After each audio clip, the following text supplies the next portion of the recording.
now recording. All right. Good evening, everybody. It is the evening of December 2nd, 2019, 6:05 p.m. This is a regular meeting of the Arlington City Council. I'm Mayor Rich Nagel. I'll be presiding at the meeting. And call the meeting to order, and please join me in the Pledge of Allegiance. I pledge allegiance to the flag of the United States of America and to the republic for which it stands, one nation, under God, indivisible, with liberty and justice for all.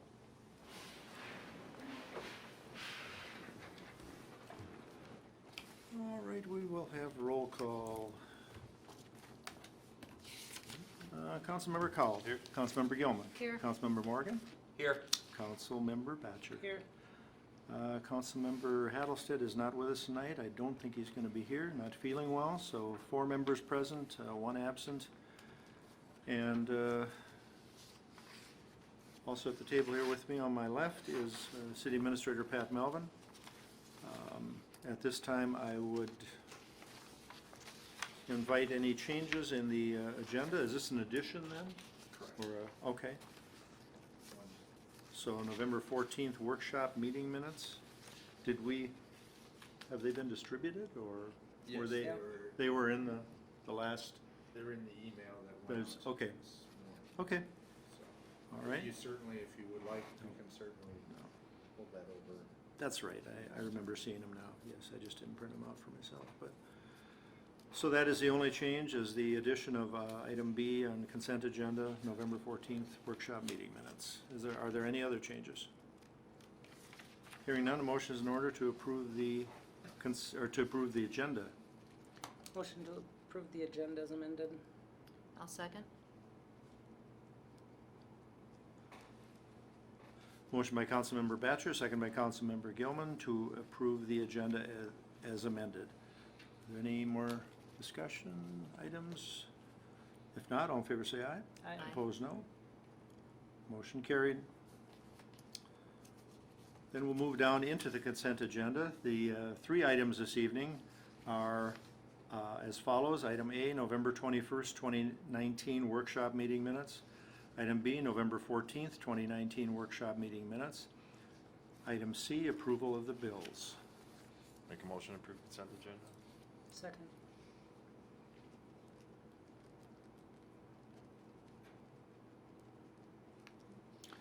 Motion by Councilmember Cowell, second by Councilmember Batcher to approve the consent agenda as presented. All in favor say aye. Aye. Opposed, no. Motion carried. This time we'll move into public hearings, and I will recess the regular council meeting and open up the public hearing. It is the annual truth taxation hearing, and it is beginning at 6:08. Administrator Melvin.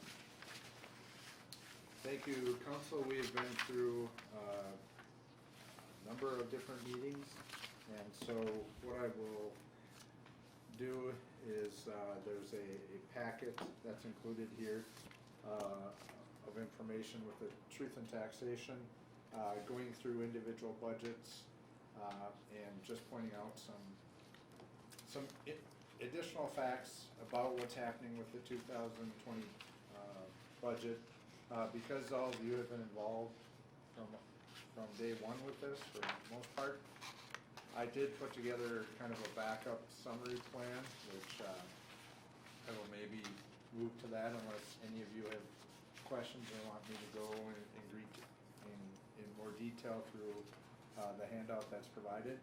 If you have any questions afterwards, or if I'm reviewing this and you want to ask me a question, I'm certainly more than willing to do that. But just to kind of give a quick update, back on September 26th, we approved a 9.6 increase on our levy. You guys have done an excellent job in bringing that number down.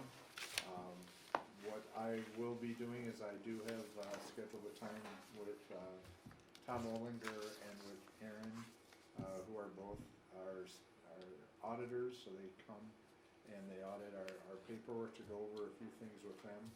So I will be meeting with them to review the budget, and then my hope is that on the 16th, that if there are any tweaks or different things that need to be made, I'll come to that meeting on the 16th, and we can go ahead and approve a budget for 2020. So, Just one question, is that meeting on the 16th also considered another truth and taxation hearing? it does not, no, it would not be, I'm sorry, it should not be considered truth and Okay. taxation. All right, It should be just a simple council meeting. all right, So, yeah, that's incorrect. Thanks for pointing that out, Mhm. Rich. That'll be just a council meeting for final adoption of the levy. okay. Or if there are any changes that need to be made, we can certainly have that discussion there. And if additional time is needed, if there's some research or something that needs to be done, we can certainly schedule another meeting prior to the end of the year, which is when we have to have our budget approved. So, I'm gonna basically break down a lot of what we're looking at with regards to budget into 4 different programs. People, programs, plan, debt, and projects. And so just to give you a quick run through of those 4 areas within our budget. Feel free to ask any questions. Wages, the city of Arlington I worked with the Employee Relations Committee, and we have put together a wage schedule. Prior to this, we did not have a wage schedule for anybody outside of police officers and the police chief. There have been plans in the past, however, those plans were not approved. So we did, I think, take a big step forward in terms of developing a wage schedule for all employees now at the city. So thank you to the Employee Relations for the work on that. Also, another spendy benefit is health insurance. We were very fortunate this year that despite receiving initial letters that our health insurance was increasing, we did a little shopping around, and I think the group that we're currently insured with, which is South Central Services Co-op, I think they felt inclined to cut us a break, and so our health insurance rates did not increase for 2020. One of the things that the city has been fortunate in the past is that almost half of our employees do not carry health insurance through the city. They either get it through a spouse or have some other means to acquire health insurance. That could change at any time. I can't remember what the life-changing events, but certain things do happen where an individual can elect, outside of open enrollment, can elect to go and get health insurance through their employer. The other thing that I wanted to just bring up is the restructuring. In essence, what we did is we eliminated 2 contract positions, the planning and zoning and the EDA, and we replaced that with a full-time employee who, in addition to those 2 areas, is also dealing with marketing of the community center, something which we've had a very difficult time getting much attention put on in the past. We had very infrequent meetings, if meetings at all, I think, maybe once a year. So I think that that whole restructuring, with credit to Michelle and Tom, I think that is working out well for us. Moving on to programs, another component is the Arlington-Gaylord ambulance merger. That's something that we're working on right now. The hope is that it will result in some minimal cost savings, but more importantly, what we're really hoping to achieve there is to have more consistent EMTs and individuals able to respond. We're also looking at increases in our electric rates due to the need simply to cover operations and to also build up some reserves should emergencies or different things arise, and we will be talking about that a little later today. Also, the stormwater, there's a increase proposed for 2020. We'll talk about that a little bit later today. We did have local government aid. We were fortunate in that we received an increase of $28,973. So that is helping us out, as well as the police department. We found some, because of the number of officers, there's some different state aid programs that are bringing more revenue into the police department. So those are your programs. Going into our planned debt, we had some pretty significant things that happened in 2019 and some things that will happen in 2020. We had our community center debt fall off, so we basically paid that up. That ranged, and typically the bond payment starts out at a high number and then gradually comes down. It varies during different years, but the community center had a high of about $95,000 down to about $50,000. We also had our 2008 equipment certificate, which was basically a loan that we took for the Johnson Controls Community Center, kind of an efficiency type project that we did. That one over time has ranged from $80,000 down to about $58,000. So those two debt items have fallen off for the city of Arlington, which is why we are now able to add the 2019 street project, which will be, payments will be about $60,000 of the levy will go to pay for that. In addition to which, we will also have the fire tanker, which got funded through that. So, you know, like I said, the community center falling off will be replaced by the 2019 street improvement project. The equipment certificate, with that dropping off, we will use that to help fund future capital improvement plans. And then we will have some debt dropping off in 2020 as well that will also add to our capital improvement plan. So things are looking good. The one thing that we need to think about as we roll into the next year, number one, start budgeting earlier, and number two, for the 2019 bond, there really is minimal expense for that in 2020, but in 2021, that's going to jump on us.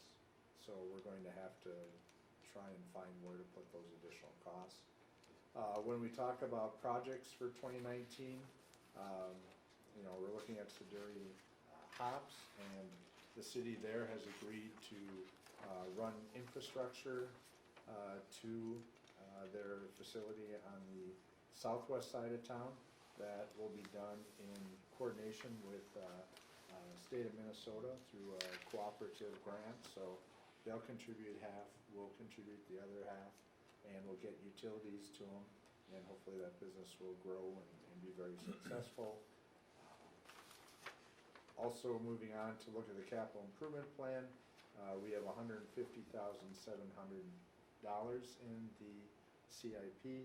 The majority of that is $70,000 to do seal coating and crack filling for the street department. There's some new vehicles, a new lawnmower. There's several different items for the police department. So Where would the turnout gear? the turnout gear, we don't have that funded at this point. We do have about I'm thinking 50,000 right now in a money market, if that was needed to help fund that. We're still hoping that John Zaski can come through and get some grants, and he'll be here tonight. He's coming a little later. He'll be here tonight, and we can have some more discussion to see if he's making any progress on that. But yeah, we don't have that into this number. And I do have some updated, I think at the time that we had talked about it, we were looking at the turnout gear being $200,000.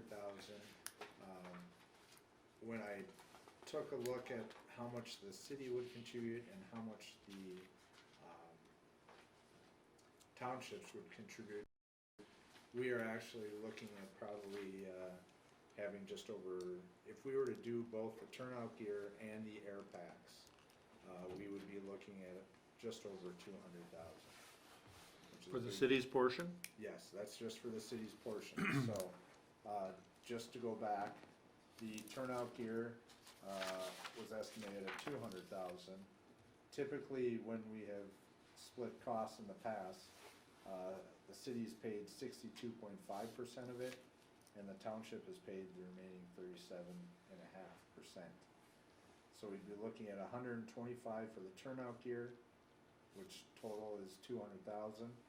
The 20 air packs that John has requested is estimated to be 125,000, and if we share that with the townships, the city cost would be 78,125. So, And John did send me an email, so they had 5 vendors in for both of them.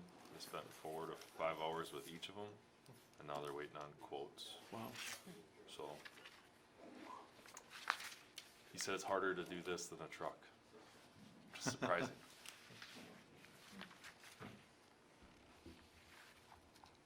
so.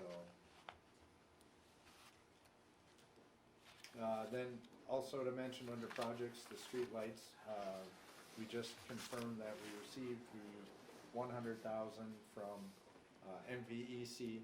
So we do have that money, and now we'll be giving Kirby the green light to go ahead, reach out to, there's a group, he'll be purchasing all the lights, but then there's a group that he'll contract with for installation of the lights on Main Street, the Acorn lights. The hope initially was that we would get that done before Arlington.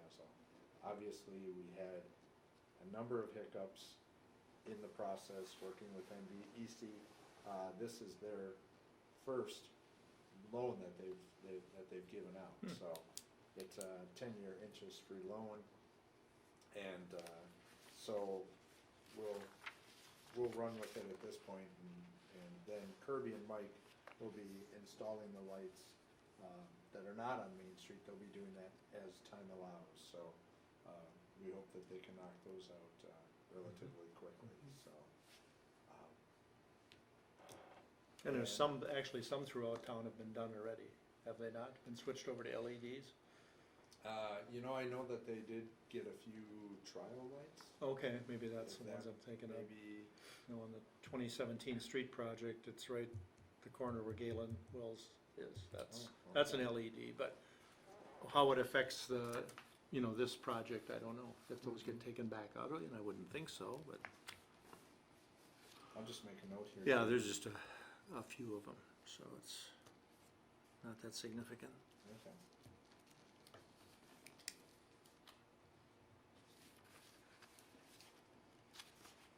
Okay, so that basically kind of summarizes what we have, just to make you aware.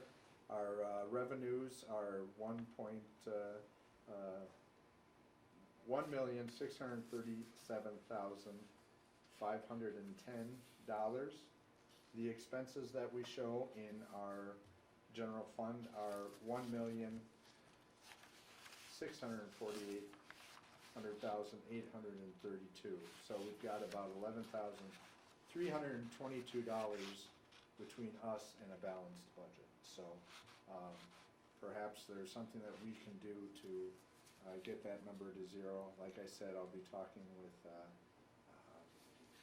Tom Olinger and Aaron from Abdo Ike and Myers to review with them the budget and to make sure that everything looks good. Because we did have debt drop off, we are able to fund the increases that we are looking for in department budgets. But again, when that debt comes back on in 2021, we'll have to be prepared and ready to deal with that, because that might be a little bit of a shock to the system. Okay. Any idea what those payments are gonna be, the regular payments, what they're gonna end up being? The payments for the 2019. Yeah, once we hit 2021 and beyond, what those payments are? It'll be about 60,000, so it'll Okay. be about the equivalent of what we had with the communities. Okay, all right. Yeah, be right about there.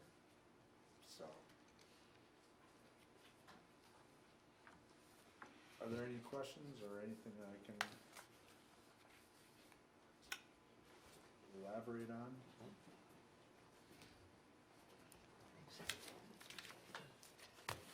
Any questions?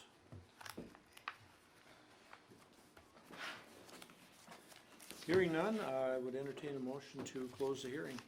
Motion to close the hearing. Is there a second? Second.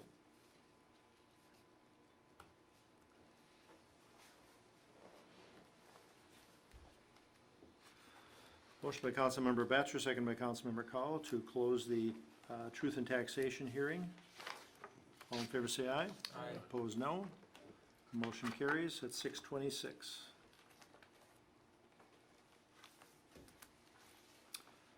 And I will again open up the regular council meeting. Anyone in the audience wish to speak to the council at this time? Okay, if not, we will move on to announcements.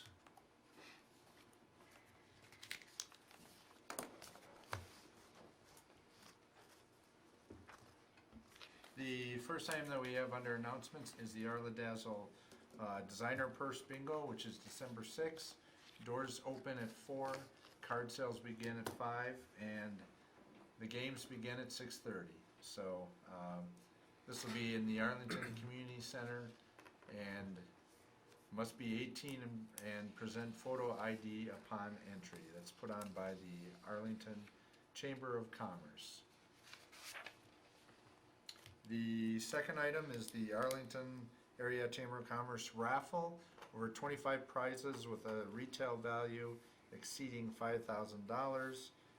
You can pick up your raffle ticket at Arlington Auto and Farm, Arlington House, a number of, oh, no, I'm sorry, those are the sponsors. The places where you can pick up your tickets are, I believe here at City Pretty Hall. much anywhere. Pretty much anywhere? Yeah, Okay. I think the bank has them, and, yeah, all the stores have them, Thomas's and Okay. up and down the street. The third item is the Southwest Corridor Transportation Coalition members are having a meeting on Friday, December 13th from 7:30 to 9 a.m. at the Chaska City Hall to talk about some federal grants and work that they're doing to try and expand and work on 212, which provides easy access to 5, which leads right to beautiful Arlington. So whatever we can do to encourage expansion there to allow individuals to more quickly get out here to Arlington, the better for us. Next item is Jimmy O and the One-Offs, which are going to be playing on Saturday, December 7th from 8 p.m. to midnight at the Dugout. Admission is $5 with a donation going to Choose Arlington. So you may be aware Choose Arlington is a citizen group that has been formed, and they are working to make improvements and do good for the community. So And of course, Jimmy O is Jimmy O'Brien, who grew up in Arlington, so he's coming back to entertain, yeah. Yep. I did not know that. Mm-hmm. Interesting. Next item is the Arlington Conquerors 4-H Club. Just reaching out to anybody kindergarten through grade 12 who would like to join their 4-H club. So if interested, they do meet at Four Seasons Park here in Arlington the second Sunday of the month at 6 p.m. For more details, contact Jamie Thole at 320-510-0228. Next item, the Salvation Army is requesting bell ringers. If you would be willing to volunteer in this good role, please contact Stacy at 507-381-7544. And last but not least is a BizLink North advertisement. This was something that was created by our own Amy Newsom and others, but it's basically linking businesses with individuals who are looking to purchase businesses in rural Minnesota. So we have had several businesses right here in Arlington that have been listed on here, and just trying to make more individuals aware of what businesses are for sale in rural areas. Okay, any questions on the announcements? We'll move on to communications. First item is building permit reports. We have both the October and the November. If you take a look in October, we had a total of 15. The valuation was $158,870. 9 of the 15 were residential, 3 were for land use, and 3 of the 15 were for commercial. The top 3 projects included a commercial remodel on 108 Fifth Avenue for $75,000. A residential detached garage was done at 705 West Alden Street at a value of $15,600. And then a commercial steel roof was put on a commercial building at 102 West Main for $12,000. Are there any questions on the October building report?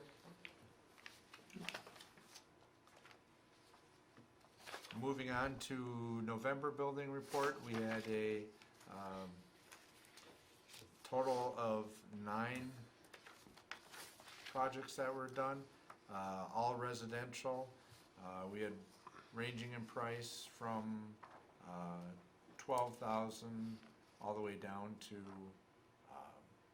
$1,650. So, are there any questions on those?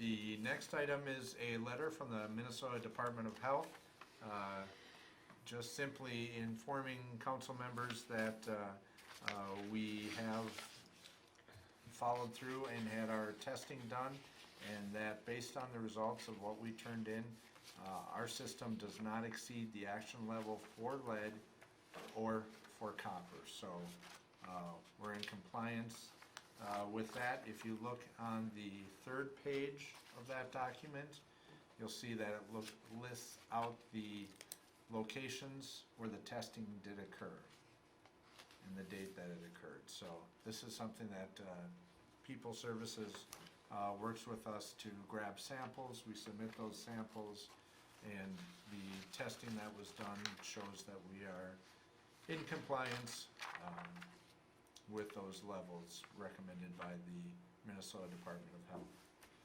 Are there any questions about that?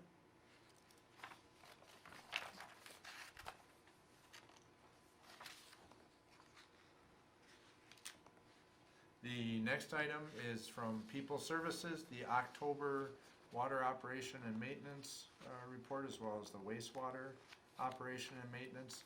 The one item I will call your attention to is that the 7th item down on that first page, they inspected caps, plugs at fairgrounds per monthly check. So I know that's something that the council has inquired about in the past, wanting to make sure that that gets listed on there. The other item that I hope you will see next time around is that you'll see a chart similar to the next 2 that we'll talk about, which will show you the flow that's coming from Green Isle to Arlington for sewer purposes. Do they have, how many months do they have of those? I believe was that in October that it was September, October? done, so it's been a little bit of a challenge with Lee Ortloff out right now, but I did talk to Greg Sting and did make sure that we'll have that, so we will have that at our future meeting. Yeah, it's gonna be very interesting to see, because I looked at now, based on the amount of water that's pumped in Arlington, 180,000 gallons, but the amount of gallons that went through the system, of which some is from Green Isle, 590,000. So you got a big disparity there, and it'll be nice to get it more accurate so we know how bad our issue is with, infiltration and, some pumps, that type of thing, so. So then flipping to the second page, the average daily water pumped, as you can see, relative to 2018, in October, we pumped slightly more. Nothing concerning, but, and then as you take a look at the wastewater, you can see we pumped slightly more than what we did as well in 2018 there. So, On the chemical, so it says very, very last page, chemical budget, 159% of the budget. Was there a huge increase in the chemical, or was that from a large amount of water, or maybe both? I did talk with Greg Sting just this afternoon, and he's looking into that number. Because I did question that as well. So, as soon as I hear back from Greg Sting, I'll be able to answer that for you, Joe.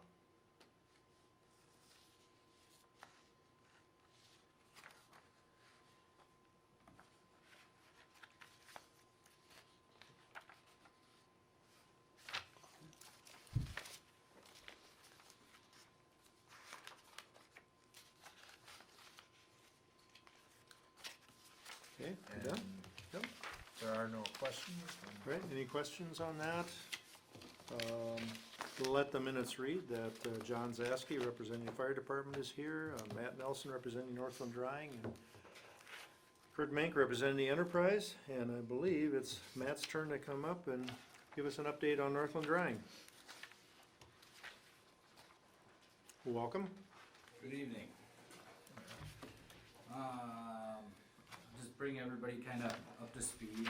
I've talked with a couple people here, and the chief's not here tonight. I know he was feeling under the weather, but the chief of police. But we've been working on our sound issue. On the 22nd of November, we had a breakdown with the dryer and some of the mechanisms inside there. It caused, in hindsight we found this out, but it caused our levels to be elevated then on that night and the night of the 23rd. My fault on it.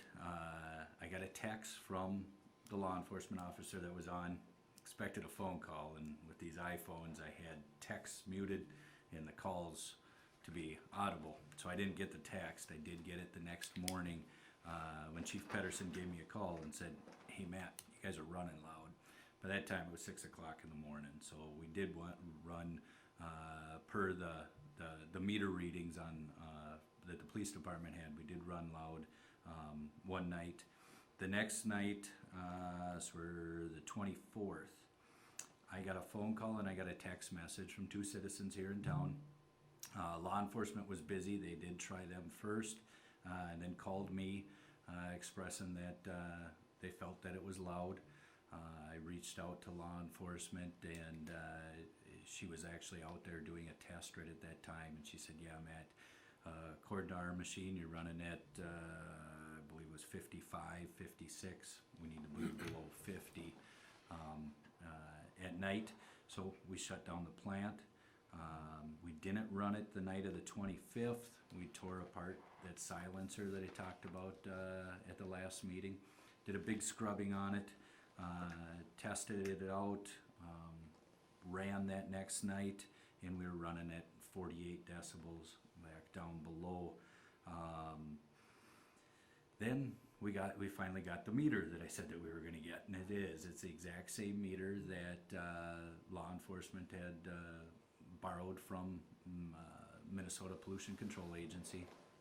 I sat out there with Chief Pedersen, and we were comparing the meter that they have to our meter, and just basically making sure that we're if they came out and said, "Matt, you're running a little loud," that we were in agreement with it. On the 28th was Thanksgiving, I believe. Yep. 28th we ran, on the 29th we did not, just for reason of Seth came in and ran on Thanksgiving, gave all the employees Thursday, Friday off. On Friday we didn't run. I came in and took a reading just to see what type of ambient noise there is when the plant's not running, and that was running at 38 decibels. So it was kind of to give me a baseline of when we're up there running 50s, 60s, whatever, where that noise is coming from. We've been tuning the dryer, and with computers, there's been people that we've brought in to try and tune that to make that run more efficiently. In doing that, between that, the silencer, other things that we've worked on, I know Councilmember Morgan has come over and give us some tidbits of advice on things. Happy to say that this morning, 9 o'clock this morning, the plant's running at full. Everything's running as normal, and we're running at 44 decibels. This afternoon, I ran a full 1 hour MPCA style test, and during that test we had semis arrive, we had the large bucket truck outside, people working outside, shouting back and forth to one another, and we were still able to run at 47 decibels on the L50. So that's telling me that our equipment can run when everything's running properly, can run at below the levels where it needs to be, which is rather exciting. I reached out to that's when I talked with the chief. He said, "Oh man, I kind of got the day off because he was sick." But tomorrow I'll go out with him, provided he's feeling better, and we'll go and take another look at it. And so that's the update on the sound. I put together a spreadsheet. I know Pat was busy today getting ready for the meeting, but I did share the spreadsheet over to you so that you can kind of take a look at it. It's a Google spreadsheet, so it's kind of a living document. You can kind of see as things are added to it. The police department's also on it. Chief Pedersen took a look at it. I kind of took his spreadsheet, and actually I do have a copy. I only got one copy, but feel free to take a look at it and pass it around. What it does is it'll say what times any readings are done, what the weather conditions are, all that type of stuff, so that then we can, as we take more readings, and every day I'll be out there taking readings, we can kind of take a look at what some of the other factors could be with the sound, so that we can help keep that sound level down for everybody. Another thing that I wanted to touch base on that I'm sure everybody will be interested in is we actually have Voss Construction coming over tomorrow. We're putting together a plan on how to enclose that pit that's in our area. We plan on using that pit, but we need to get it enclosed. So Scott's coming over, we'll take a look at that. We also have an engineer coming over tomorrow to take a look at that building so that we get that signed off, the building around the fan, so that we can get that signed off and that permit closed up on that. One of the things that we've looked at on to backtrack back to the sound, we've looked at the possibility of raising that stack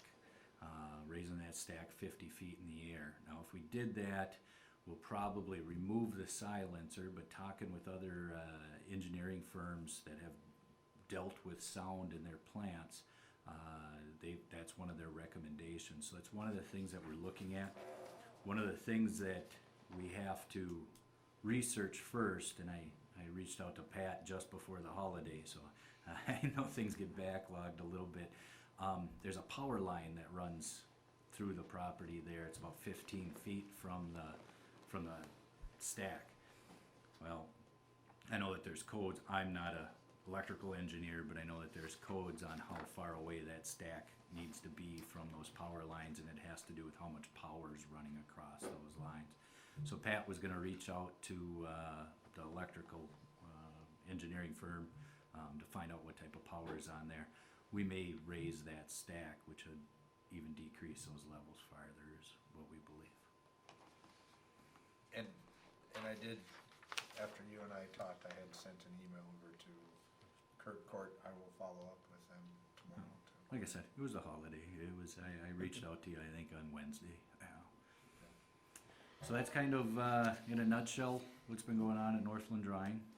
If you guys have any questions, I know, Councilmember Gilman, we want to get you out there. So I'll touch base with you, or feel free to reach out to me when it works with your schedule. I believe everybody else has been out there, but by all means, if you want to come and take a look, let me know. I'll get you in the plant. We can go and do a tour and kind of show you what's going on. Do you have a timeline on closing that pit area? Well, like I said, we got the construction companies coming out to take a look at it tomorrow, come up with ideas, and then we'll have a plan on when it You're gets closed. thinking you would use the area as beneficial to you? It's, right now, we're looking at getting it so that it's enclosed rapidly. Like within the next few weeks, we want to get it so that it's enclosed. Long term, what we're looking at doing is turning it into possibly an unloading zone that the trucks, when they end up, will end up into that pit, which will be enclosed in a building, and then from there it'll be augured over to the separator and into the system. What that does is that encloses everything from start to finish. It'll take care of any of the runoff questions and, seepage and stuff like that, because it'll all be enclosed inside a pit area. I have a couple questions about increasing the height of the stack. First of all, why would that necessarily reduce the noise?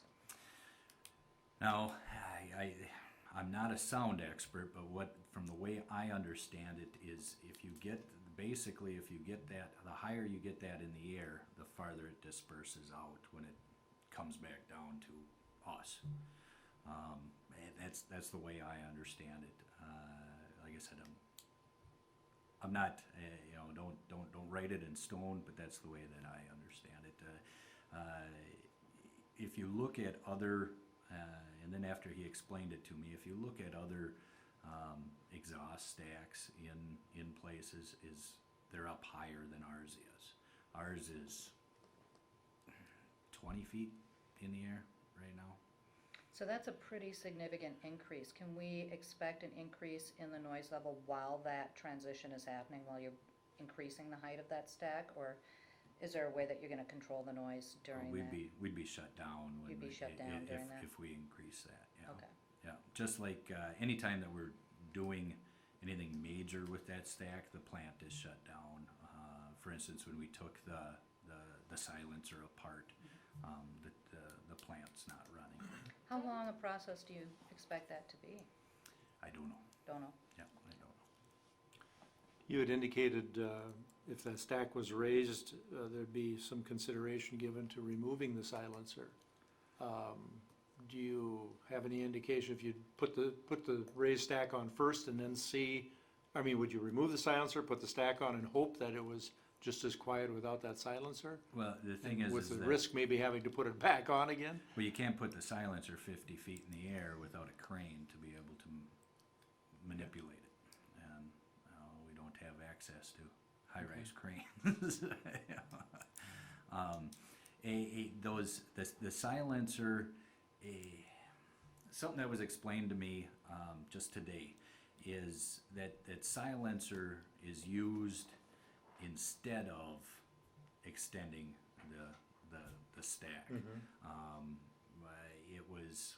It's easier to maintain than, in layman's terms, a real tall chimney. How do you get up there to clean it, type thing. So it's just something that we're just exploring right now as another possible. We do know that when our equipment is all running properly, our levels are down where they need to be. I know, I came in from the south today and I looked and I saw all the steam coming off that thing. I thought, well, they're running today. And I drove up there right across from Rich Miller's house and rolled the window down, and I couldn't hear a thing. Right. It was quiet. Yeah. which And, was, and it's a happy thing for you and a happy thing Yeah, for me for sure. and everybody. That's, yeah. any other questions? So Matt, now, are you working with ESI or are you, you know, at one time, at one point, just curious, you know, are you working with kind of a noise expert or coming up with, you know, the idea of extending the stack? Is that? Actually, one of our investors has a factory in Ohio with sound engineers that he employs over there, and that's who we're working with. Okay. Last time it was talked about a plan, Action. long-term action plan for the sound. Has there been any progress on that? It's still being worked on. We wanted to add some things to it, the different things that we're doing with the stack and stuff now. The new silencer needed to be added to the plan. So it's still a work in progress to get that. One of the things that we want to make sure is when that time comes that we present it to the council, it becomes a public document. And we're not a publicly traded company or anything like that, so we want to make sure that I's are dotted and T's are crossed when that comes in. And I was hoping to have it, we just don't yet. It's still being worked on. Okay, any other questions for Matt? Appreciate the update. You bet. Yep, thanks, Matt. Thank you.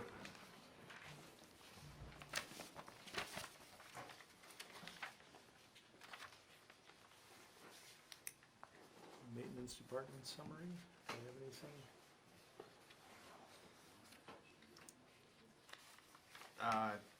Council members, Kirby had to come out and do some snow plowing, over the holiday and different things, and, with the Arla Dazzle ramping up and everything, I talked to Rich and just said, you know, Kirby, if you were willing to write something up, maybe instead of having him come and not knowing how long this meeting might be, I could just go through and kind of give that report. So if you have any questions, feel free to ask me. I'll certainly try and answer them. And if there's anything here that needs Kirby's input, I can certainly reach out to him and follow up with an email to you. But some of the things that Kirby put together for me just today, they just finished up with leaves with street sweeping in late November. So they've been working a lot with that. They've had some boiler issues here at the community center. Installed 2 new pumps in 2 of those 4 boilers. All 4 of the pumps up there are currently about 20 years old, and they're not efficient enough, so the boilers heat up too fast, popping off the hot water safeties. Now that they've been repaired, it was about a cost of $400 a piece. Things are working well. You know, at some point in the future, they may end up having to take care of the other 2. They, you know, when I say they, I mean both Mike and him did it themselves. He did get a quote to have somebody else do it, and it would have been $2,000.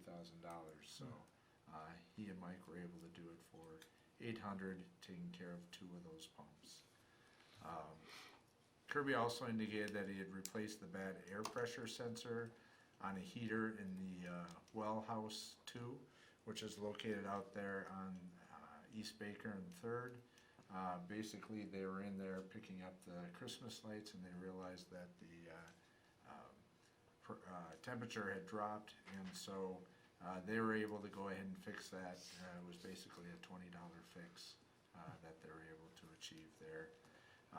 Bone Construction excavated the storm outlet to the creek off of 4th Avenue Northeast. This is in the location where previously there was a freeze at the end of basically the pipe that outlets there. And so the thought or belief is that perhaps the drainage, different issues were causing the water, instead of draining away from the end of the pipe, to get somehow backlogged and then over time, that water just built up, creating that ice block. So they were able to reach out to this Bone Construction from Arlington, Henderson area, and for $515, I believe it was on your bills for this this week, they were able to basically level that out and slope that a little bit more to keep the water moving so that it doesn't get backlogged and freeze up there. They televised the storm drains that are located north by 7th Avenue Northwest and Lynch, going to the North Holding Pond. There were no obstructions found going from the city out to the pond. As they tried to go from the outlet to the pond further towards the creek, they ran into some issues, and they believe that there were some field tile that was connecting in with the line. So I've shared that with Ross, and he is just looking into that a little further. So late season, they did some hot patching. They had several catch basins that needed to be repaired. Basically, around the catch basin, it's kind of like a sinkhole that develops, and so he had Mueller's out, and they dealt with putting some hot patch in there to prevent that from getting worse. They've had a number of different events going on here at the community center. His snow equipment has been prepared, and they were able to get out recently and use it. The Christmas lights are up on Main Street, Memorial Park, and the community center. The lights will be taken down a week after New Year's. They were fortunate this year, they didn't have to purchase any additional lights. They all have LED bulbs. The one thing that he informed me is getting older is the tinsel on the wreaths, and so maybe that's something that can be addressed in the future. He thought possibly simply getting new tinsel and rewrapping it might take care of those issues. In terms of the snow plow events, where he has called his crew out, they've been out on November 5th. This includes himself, November 5th, November 27th, November 29th. He also came in on Sunday, December 1st to finish some blowing and hauling of snow. So far for Arlington, we've received about 12 inches of snow. So. Okay. Are there any questions that I can answer? Thank you. Thanks Kirby for that, Yep. putting that together. Is that, just a question, is that something that the council, I know there certainly is no replacement for having Kirby here and asking him directly what's happening, but is the council okay with allowing, if Kirby comes in quarterly or something like that, allowing him to write up some summaries and have those provided well in advance? Unfortunately, this time wasn't well in advance, but having those provided in advance so that he isn't coming and spending time. I would be Wait. fine having it under communications and then just like people services does. Right, And yeah, I if don't think there's- there's, And if there's something big that comes up that he, maybe, quarterly, if he wants to come in or something like that, that would be something, yeah, but there's no reason for him to I be don't here think every he needs month. to sit here for 3-4 hours until we get to him. Right, But I like hearing what's going on, Mm-hmm. just That's as good. well as I like hearing what's going on in all Yeah. of our departments. and if we get in advance, we can either ask you or Kirby beforehand Yeah, if we Right. have a question. so if he can get it to you when the packets are getting done Okay. and Okay. sent out with the packets, that Would would you be want him to come in then in person, maybe at the end of each quarter? right. Second meeting in March, second meeting in June, second Okay. meeting in, yeah, whatever. Okay, Thank you. all right, we'll move on to resolutions. We have Resolution 65-2019, a resolution adopting an assessment. Council members, at the last meeting where we held the public hearing for the assessment, we did not have the final motion, which is to adopt the assessment. So I would ask that you approve Resolution 65-219, and it's just approving the assessment that was presented at the past meeting on November 18th. At that time, a lot of these numbers are lower than what was presented earlier for assessments. We'll introduce resolution 65-2019, adopting an assessment. Second.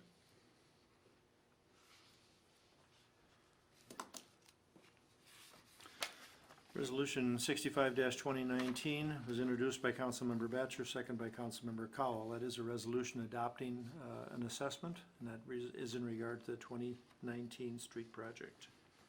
Are there any questions? Hearing none, a vote by roll call. Councilmember Morgan. Yes. Councilmember Batchor. Yep. Councilmember Cowell. Yes. Councilmember Gilman. Yep. 4 in favor, none opposed, 1 absent. The resolution is adopted.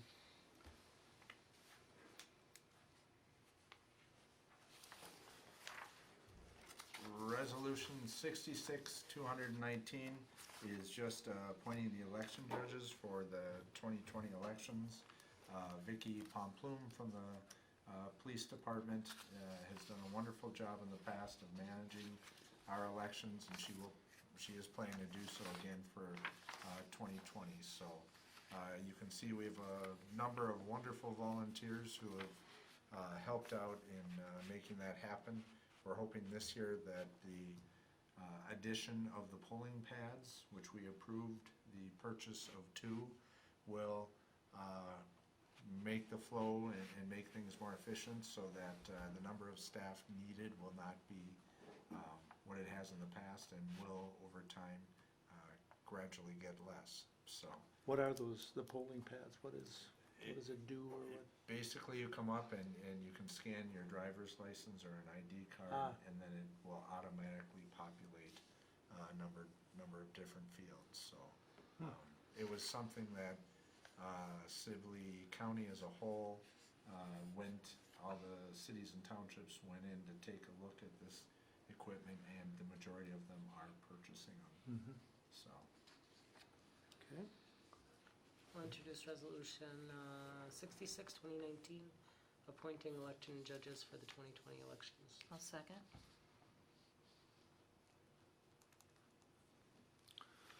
Resolution 66-2019, introduced by Councilmember Batchor, second by Councilmember Gilman. That is a resolution appointing election judges for the 2020 elections.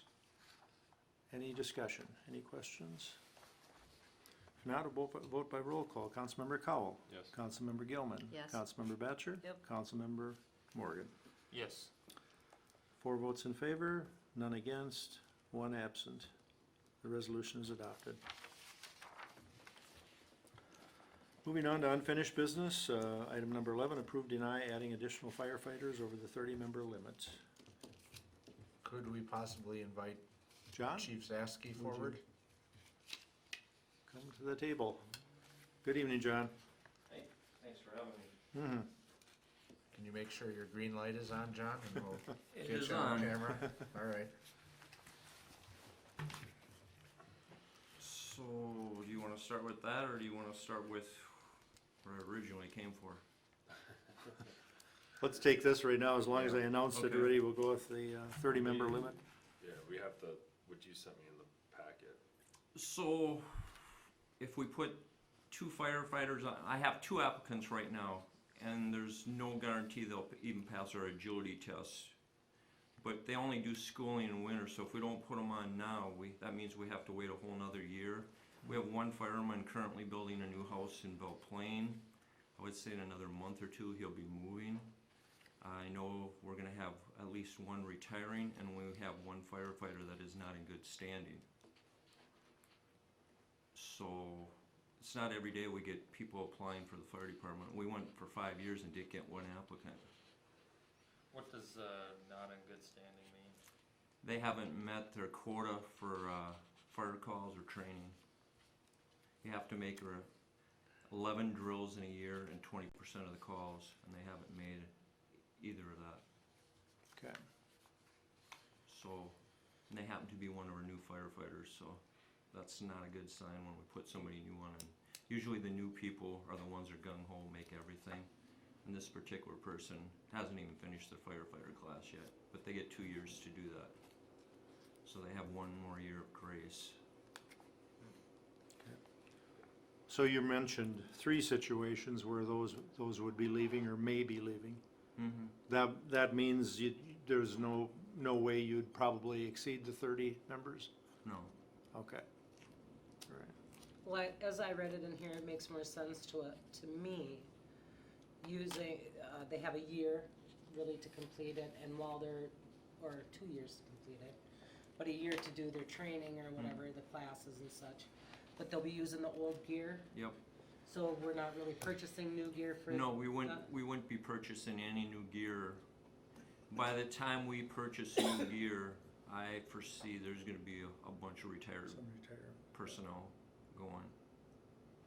Just from the scuttlebutt and all the questions I'm getting asked about retirement and stuff. I think this coming year and the next couple of years, you're gonna start seeing a lot of guys retire. We have 15 currently that can retire. That's half the department. So I'm trying to be proactive, trying to stack the cards right now. I did that a few years ago, if you remember. We went up to 32. First of the year, we had 7 retire. And I see that coming again. I knew you warned us about this a few years ago, that there was a certain threshold where Yeah, and you'd have a bunch of them. and we've held people here longer than I think we originally thought we were going to with some of the stuff we've done. Yeah, with the incentive programs that you put in place. Yeah. Otherwise, we'd have lost a lot of the guys already. And if you've got people interested in joining, you gotta jump on that. Yes. I mean, really. So that number, you'd like to see 32, or what is Well, your we'd have to go up. I have 2 applicants right now. Like I said, I don't know if they both can pass the agility tests or not. They have to go through tests with us first before I'll send them to school. One of them trained with us all last summer, so I'm pretty confident he'll pass. The other one I'm not sure about. So for a short time we'd go up to 32, but you have to remember they can't do anything until they're done with classes. So they're truly not a firefighter until they're done with classes. And classes wouldn't get open until April or May. By then, the person that's building a new house, he'll have already moved to Belle Plaine, so that'll be an open spot. And I know of another person that told me they were gonna retire in either February or March. They've already given me a verbal, so I'll have 2 open spots right there.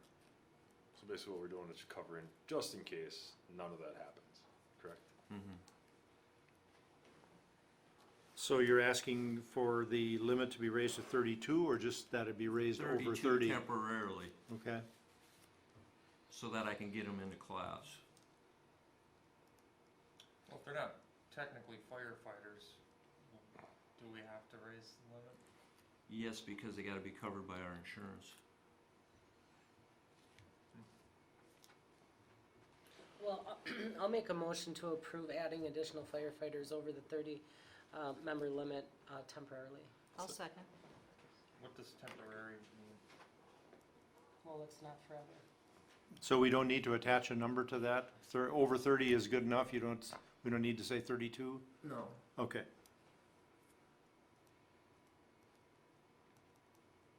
Okay, motion by Councilmember Batchor, second by Councilmember Gilman to approve adding additional firefighters over the 30-member limit. temporarily, right? That's Temporary. Temporarily, okay. Without any indication of when that'll not be temporary anymore. Well, Just I mean, the way leave it that- open. Put a date on it, like. Well, Yeah, Well, the way that's what I was that- wondering. Well, I would imagine that, I guess the way I view it is these applicants are the ones we're doing it for. So Right. again, if we get more applicants and all of a sudden we got 6 or 7 and we're gonna go over again, then I'm sure that we would be Okay. back here again. That's the way I think it. I don't know if that's what you were, Yeah, that's a great way to articulate it. If you have more than what you have now for applicants, come back. It would still be, yeah. Okay. So should I adjust my Well, I'm just motion? wondering if we have to have the word temporarily in there. If we're authorizing to go over 32, that's open-ended until that gets changed again, isn't it? How Or about I we- mean, over 30, I'm sorry, not over 32. How about if I make a motion to authorize, additional firefighters, for the applicants that he has right now? Does that sound better? Cause if the one doesn't make the agility test, I mean, it's not, hey, we're going to get, now we're got 2 more people that might make it. I guess I'm concerned about the one that isn't in good standing, you know, what's the protocol when they're not in good standing? They don't get retirement benefits, they don't get that year counted towards them, so, But if they're holding the spot for somebody else that could be and they're not participating. According to the bylaws, I can't do anything until the end of 2020. Until they're past the 2 years. And then at that point, he'd get a letter from myself and Pat that he's no longer a Yeah. firefighter. Because it's pretty clear in the bylaws that you have 2 years to get your firefighting classes done. If you don't, you're done. that's that particular one. What about the other one that's not meeting their quotas, that's an actual firefighter now? Is that who you're talking about, or are you I talking think that's all about the same person. That's the Same Oh, it's person. the same person? Yeah. I thought there was another one, no. Okay, do we have the motion clarified as far as the wording? Pat, you okay with? Approve, deny adding additional firefighters over the 30-member limit, period. Is that?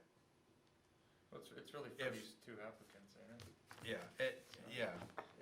And With, I struggle with, you know, you said a limit at 30, I understand the fact that there's one person retiring and there's another one that, is moving away, but maybe they don't move away, maybe they don't retire. I'm pretty At sure he's least gonna they'll- move away. They're sheetrocking his new house right now. And I don't have any reason to believe that they're not, but, you know, the 30 is a lot of firemen, for a small town. It is, but it isn't. During the day, we're lucky if we have 5 firefighters. Yeah. how about approve, deny adding additional firefighters over the 30-member limit for those who currently have expressed interest?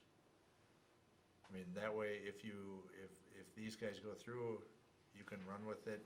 If for whatever reason something happens, you can always come back to the council and say, you know, I'm still at that limit, but I now have 2 or 3 more people who've expressed an interest, and I just keep the council kind of updated. And like I said, I don't even know if the one will pass the agility tests. Mm-hmm. You know, we had a good firefighter a few years ago apply. As soon as we had him by ladder, took 1 step up the ladder and is done. And he'd have been a great firefighter, but he couldn't climb the ladder. Well, you can't go through your firefighter school without climbing a ladder. You'll never pass the board with it. Mm-hmm. Okay, you okay with that wording? That Pat?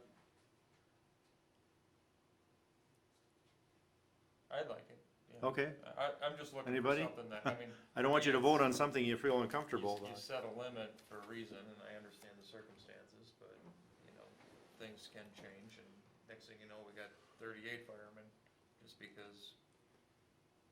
I wish I could be that fortunate. Yeah. Every city in Minnesota calling us asking how we did it. All right, So I'll adjust my motion. to the reading that Pat gave? Correct. All right, Do you want me to repeat it? go ahead. Approve, deny adding additional firefighters over the 30-member limit for current interested individuals. So the ones that we talked about here tonight. Those 2. Okay, any other questions? One question, do we have to approve those applicants? Or can you just put them on right away? I know in the past it's been like a consent agenda type thing. That, yeah. That's always been the practice, to put them on a consent agenda. When do you have to have them on? I have to call around to see when the first class starts. I don't think there's any starting in December. I think they'll be starting right around the 1st of January. So we can put their names on our next agenda? Second Yeah, reading. well, your next council meeting is what, around the 18th or something? 16th. Yeah, so by then I could find out if there's any classes with South Central or anybody, and let Pat know.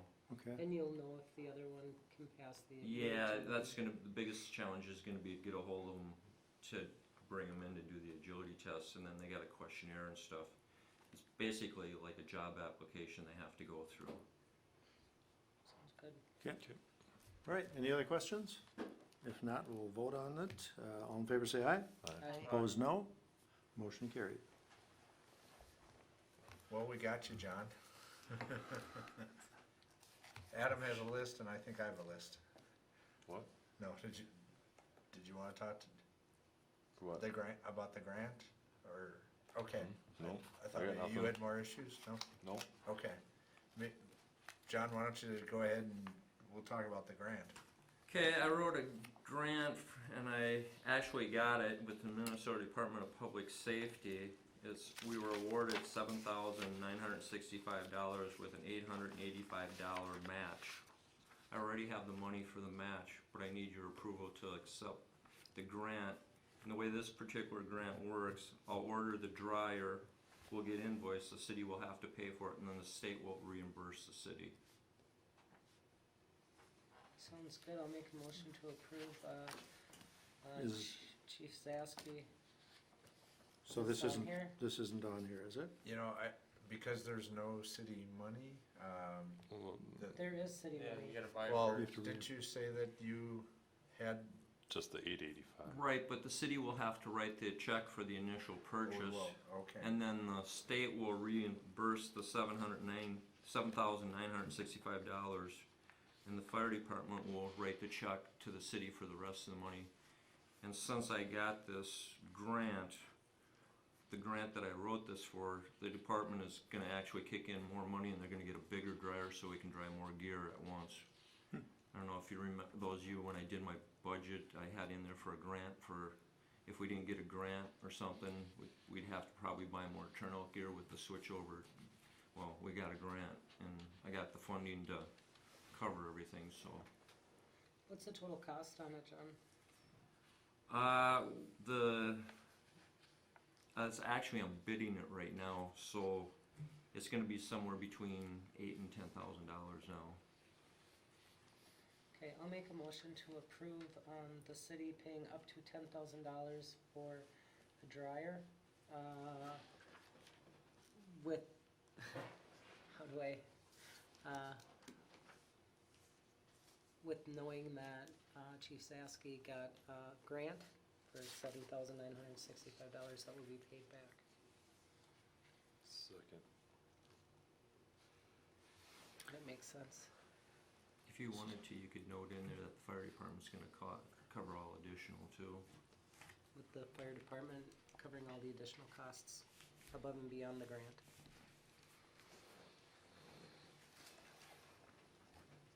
So is that the Fire Relief Association? Yes. So the dryer, what, is it a gear, I mean, what is it, what's the title for it? With the cancer now, we have to wash our turnout gear, like the structure Okay. fire we had here a few weeks Yep. ago. Everybody that was in that building, by NFPA standards and OSHA, has to wash their gear. Well, without a dryer, depending on the humidity, it could take a week in our hall for the gear to dry. 'Cause you Sure. can't use heat on the, it's kind of funny, you have turnout gear to put out a fire, but you can't use heat to dry your turnout gear. 100-degree air is the most you can run on it. So they built these, engineered these expensive, basically fans where you put your gear on, and they got all these holes and jets going through, and they air dry it. Nice job. Okay, motion by Councilmember Batchor, second by Councilmember Cowell to authorize the city to pay for up to $10,000 for turnout gear dryer with the fire department. How do we want that worded? Paying any additional? Yes. Okay. Okay, any questions? If not, all in favor say aye. Opposed, no. Motion carried. So is that gonna bring down the cost of, or how much turnout gear you're gonna have to purchase then? Yes, Since you I had have the budgeted, dryers? I had budgeted for 35, So no, you. so we'll go back down to 30. Oh, okay. So we're gonna save some money there too. That's good. Good job. Okay. Anything else for the council, John? We're doing our pre-build on our new tanker this Wednesday. The chassis is here, so we do a pre-build Wednesday, this coming Wednesday at the fire hall. If anybody wants to come, we'll be up there at 6:30 with the builder. We'll go through it, and then they'll start fabricating the truck. And then when they get to a certain point, we'll actually go out to Wisconsin and look at the truck. 6:30 this, if you. This Wednesday. Yeah, this Wednesday, okay. Okay, John, do you maybe wanna just talk a little bit about the mobile home fire and the water situation? yes, the water pressure, I had that on my notes. Yeah, so we, as you know, we had a full engulf trailer house fire. We hooked 2.5 lines to our truck, but the lines kept collapsing. We ended up dropping a drop tank and we're hauling water in town to fight a fire. After things settled down, I got a hold of People Services to find out what was going on, and they informed me that there's a valve or something broke in the street. That's why there's no water pressure to fight the fire. As he's telling me this, he's telling me there's a few others in town like this where the valves are broken in the street and there's no water pressure. And I got kind of concerned, and I got a hold of Adam and Pat. If my house was on fire and the fire department hooked up and I couldn't fight the fire, I'd be a little perturbed. If there's a problem, People Services should either be telling you guys or telling me as a chief, and we should be putting covers on these hydrants or something. You know, we were lucky, we had the right crew that got to that call at the right time. I don't know if anybody went down there and seen it, but the trailer house right next to it, it got so hot that the mini blinds melted inside the trailer house.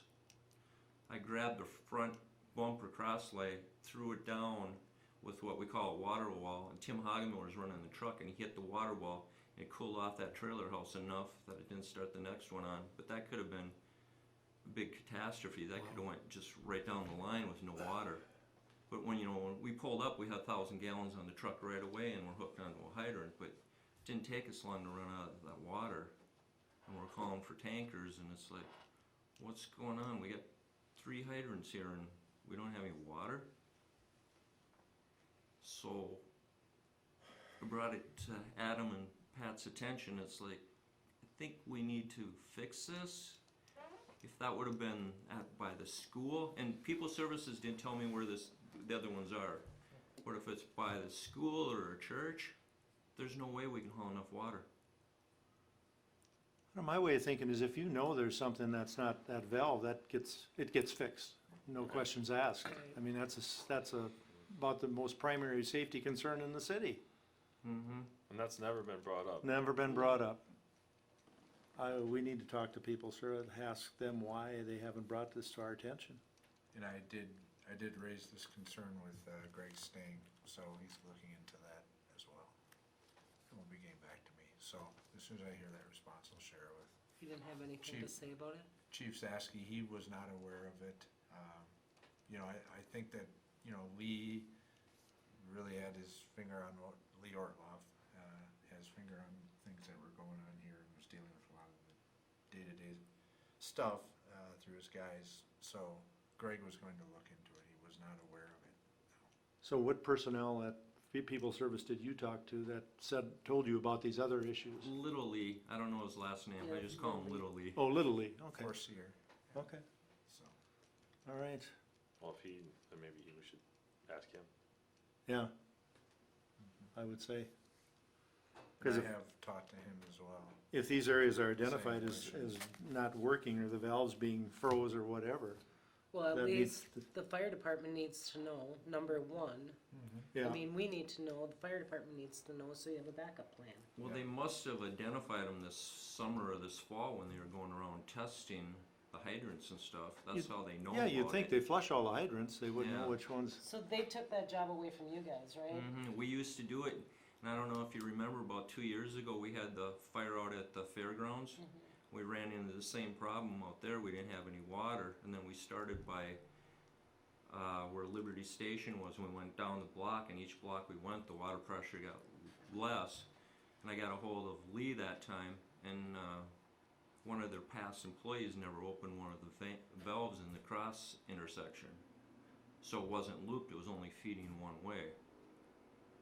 So, you know, this summer we went around and we did a few fire hydrants, because I'm losing my confidence in people's services. And I know of one fire hydrant by a church in town, 2 masoners on it, they're big boys. They had a hard time opening the fire hydrant. I know another one where the old Semstone, the water you turn it on, it barely hits the curb. And I can go on and on. I used to get a report from People Services, and for those of you that are new to the council, a few years ago I highlighted the reports were the same, all they did was change the front page. So, I've heard of that allegation in the past, and I had a hard time believing it, but I do now. When you guys took care of the fire hydrants, was there a reason for us to give it to People Services? Was it just part of taking time off of you guys, or were you happy to get rid of that? I mean, now that you know what's going on, probably not, because you don't know that. well, we randomly, every time we drill, and we drill twice a month, we'd pick hydrants and we just run them for a little bit. So, the big thing was so guys learned where the fire hydrants were. And I don't know if it was People Services or if it was back to when Wayne McCormick was part of the waterworks that it went away from us. It was People Services. Not sure. That's terrible. Well, for me, it kind of calls into question everything. Their competency? Yeah. Yeah, I would say. Yeah. I really appreciate you bringing this to our attention, That's because I kinda had what I no thought when I idea. first got the email too, because there's been a couple other issues that we've had recently Yep. too. Yep. You know, it's separate from this.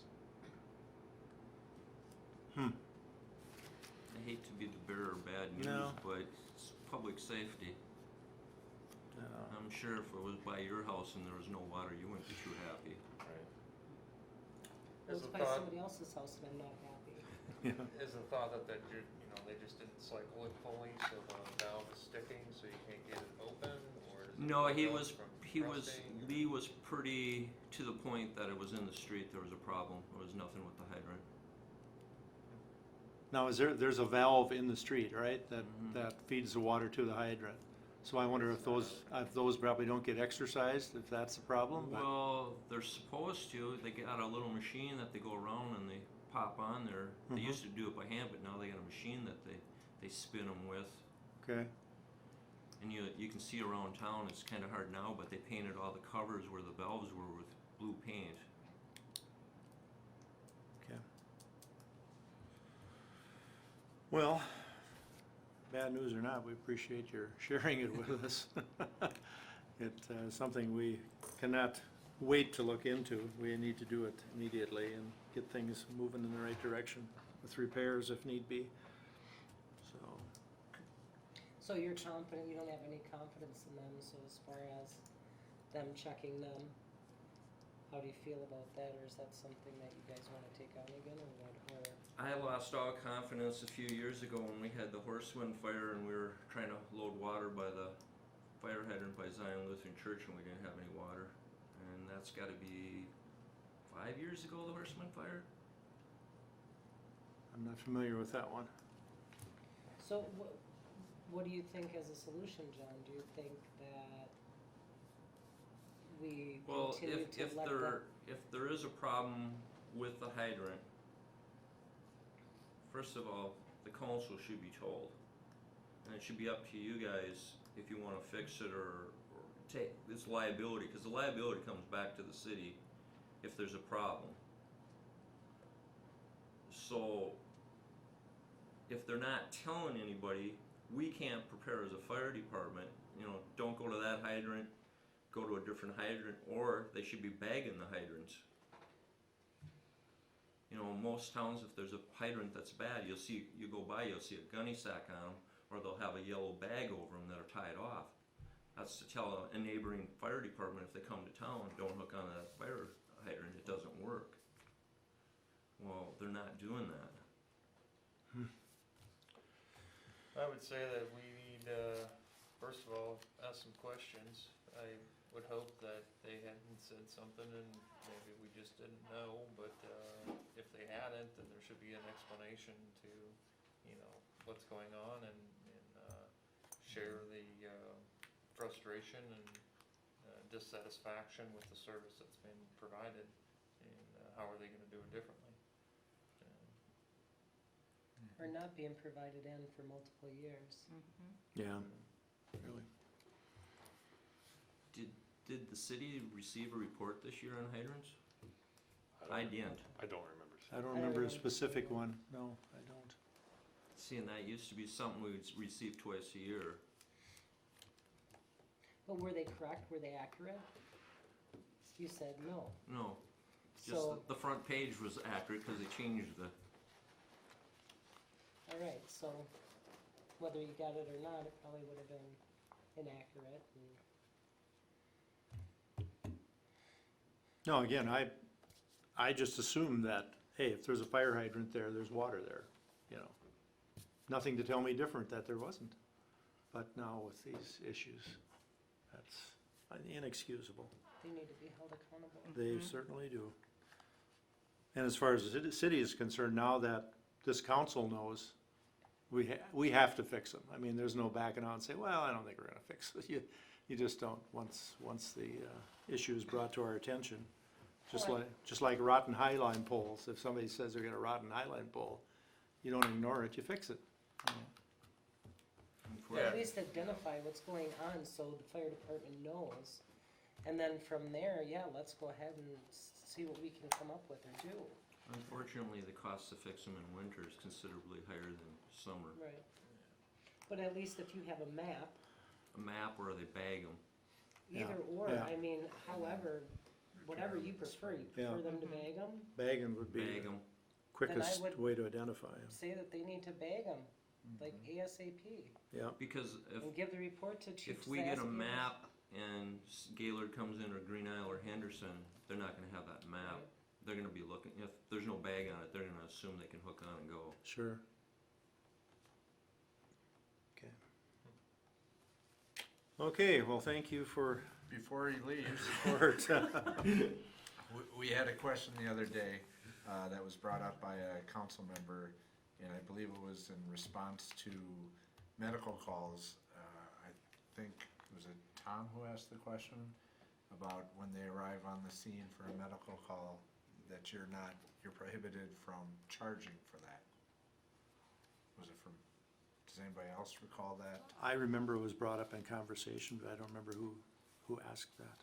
So maybe, John, if you can just, obviously, when you respond to a fire, you can charge, but I for, believe it's a state statute. okay. But you're not allowed to charge for a medical response. So we get all our supplies, when we use supplies, we go over to the ambulance, cause they can bill for them. Okay. We've been doing that since we became first responders in the early 90s. So being trained or being qualified as a first responder, you have to respond to a call that has medical, but you can't charge for it. Now, that doesn't seem right to me. But you're not called out for all medicals. No, probably. You're not paged out for all medicals. You're only paged out for, in the Lift last assist. couple of years, a couple of lift assists. Well, I don't know, we've driven the ambulance the last few months, a few times. It's getting more and more. Is it an all call then at that point where Yes. everybody gets called in? Do you think that you would have any firemen that would wanna be just an EMR? We For had the some that ambulance? tried it and they said that when you do that, you're tied down to that shift, so they couldn't leave town or anything. Yeah, I think we had probably 6 or 8 at one time. And we have only one left that still participates with the ambulance. Otherwise, everybody else has dropped being an EMR or a EMT for the ambulance. We do have one guy right now that's going to school to be a paramedic, and he's on fire and ambulance. I guess the question came about as if there were EMRs already, first responders on the fire department, if they'd be willing to be on the shift. They're tied down, of course, right, that's part of it, for the shifts that they would pick up. Then we have that covered, or the ambulance would have that covered. I know Sarah And then- talked to him this summer about it, and nobody jumped at the opportunity. I could bring it up again at our meeting. Right, and then the all-call wouldn't go out because we'd have, you know, that maybe. Yeah, one their shift or pagers two would have to be covered. sent in and toned for ambulance. Right. Mhm. You know, we talked a little bit about in the ambulance committee about potentially, not, your guys are already getting the training that they would probably need to do what they're doing at the ambulance. So if they're getting all the training through the fire department, that they probably would need to do the training with the ambulance as well, right? Because then they'd be training, what, twice a month? Once for our ambulance, once for you? Or do you find that, They would have to train more, because we train 18 plus times a year, but there's probably 5 or 6 that are mandated for us for fire, and then you still got to have your driving skills, your pumping skills. You know, we used to only train 12 times a year, and then we upped it to 18 plus, because with all the stuff that's being mandated by OSHA and NFPA, you can't get it in 12. And then if guys miss ones that are mandated, I have to find a fire department that's doing theirs to get them in, because if we get audited by OSHA or NFPA, we're in trouble. That comes back to where you have to do a minimum of 11 drills a year, and 20% of your calls you have to make. That's why that was all implemented.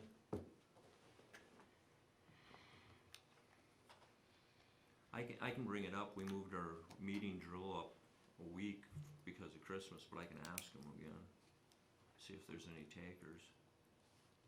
well, I mean, that would just alleviate the thought of having an all-call, right? And then the majority of your guys missing it, maybe, potentially, or all of them showing up, and then, you know, when that happens, everybody gets paid, or whatever too, and they have to leave whatever they're doing for nothing.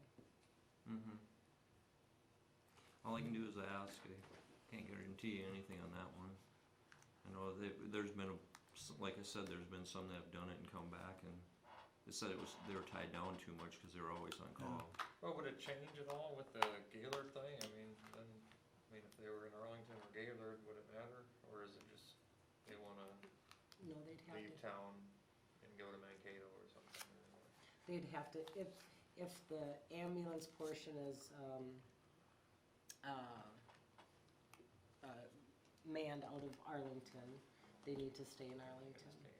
Right, so if they have a job in Gaylord and they work 6 to 6 in Gaylord, they can, if the ambulance is manned in Gaylord, they can be from there. But yeah, you have to have a 5-minute response, so yeah, you pretty much have to be in town. Now, your entire fire department is first responder trained? No, There's not? Okay. we have 4 that aren't. Well, They were 4 grandfathered in back in the early 90s. Ah. So they don't respond to a medical call? or They're they- trained in basic first aid and CPR. Okay. So there's a limited amount of stuff they can do, but back when we decided to do this in the early 90s, you could either become a first responder or not. And then at a certain date, from that date on, it was mandatory that you had to become a first responder, or an EMR right now is what it's called. Okay. And all fire departments they can either take or leave that kind of EMR training or EMR qualification? Actually, right now, there's only one town in Civic County that isn't an EMR. I think you told me about that one, yeah. I'm not gonna ask you why. Because back in the 90s, we were told legally we couldn't respond to accidents and do any medical on them unless we were trained. So that's how we all, actually when I originally took mine, I took the EMT test. Because we were told back then if we took the EMT test and passed it, we never had to do refreshers. So there was about a half a dozen of us took the EMT, never have to do it. Yeah, right. 2 years later, we're doing and we're actually January, we're doing all our refreshers again. The whole department will be first 2 weeks in January.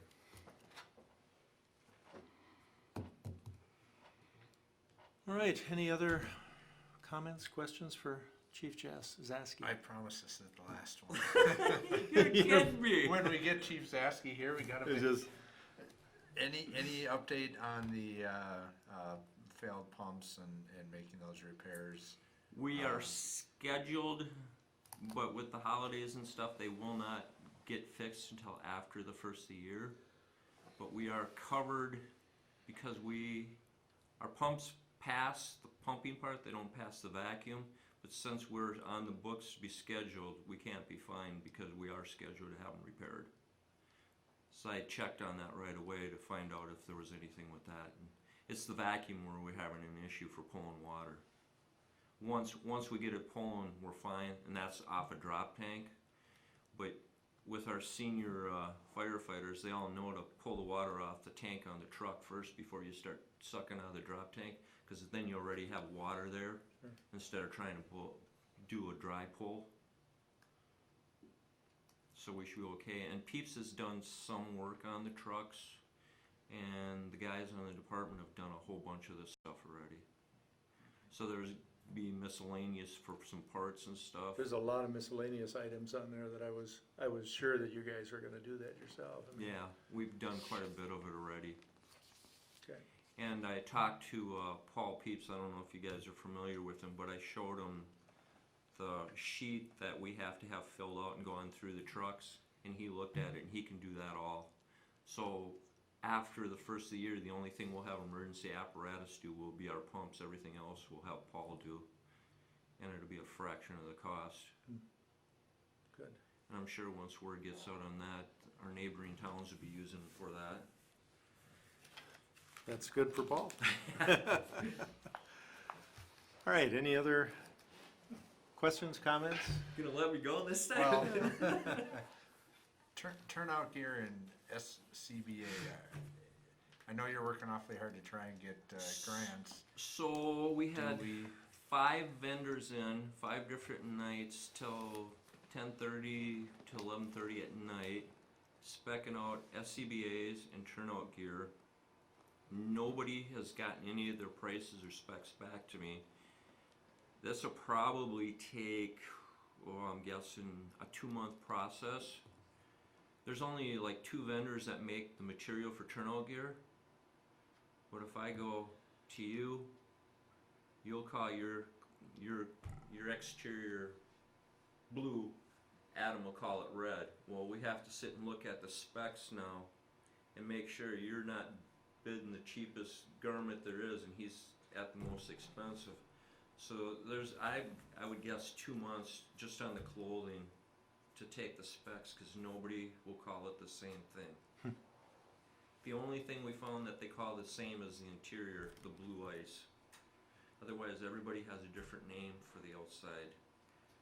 And you have to really be careful on these specs. If you want a pocket, it's extra.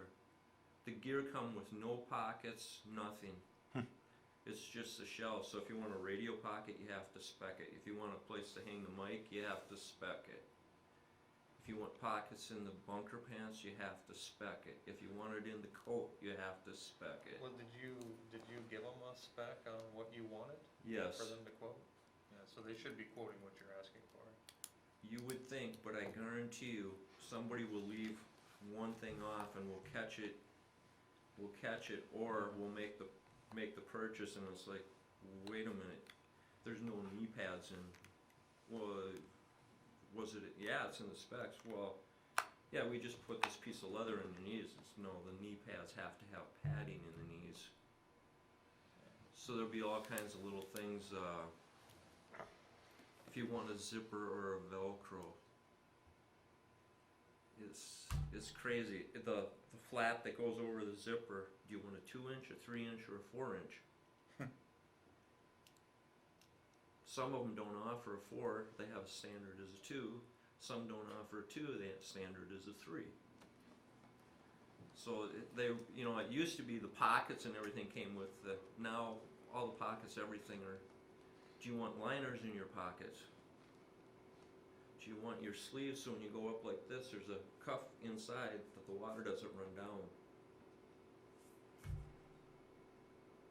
They dropped the price of the basic turnout gear, but they're getting you on all the little stuff now that how can you fight a fire and have water running down your arm? Cool, yeah. So it's gonna be it'll be about 2 months. SCBA will probably a little less time, and we're looking at either 2216 tanks or 4500.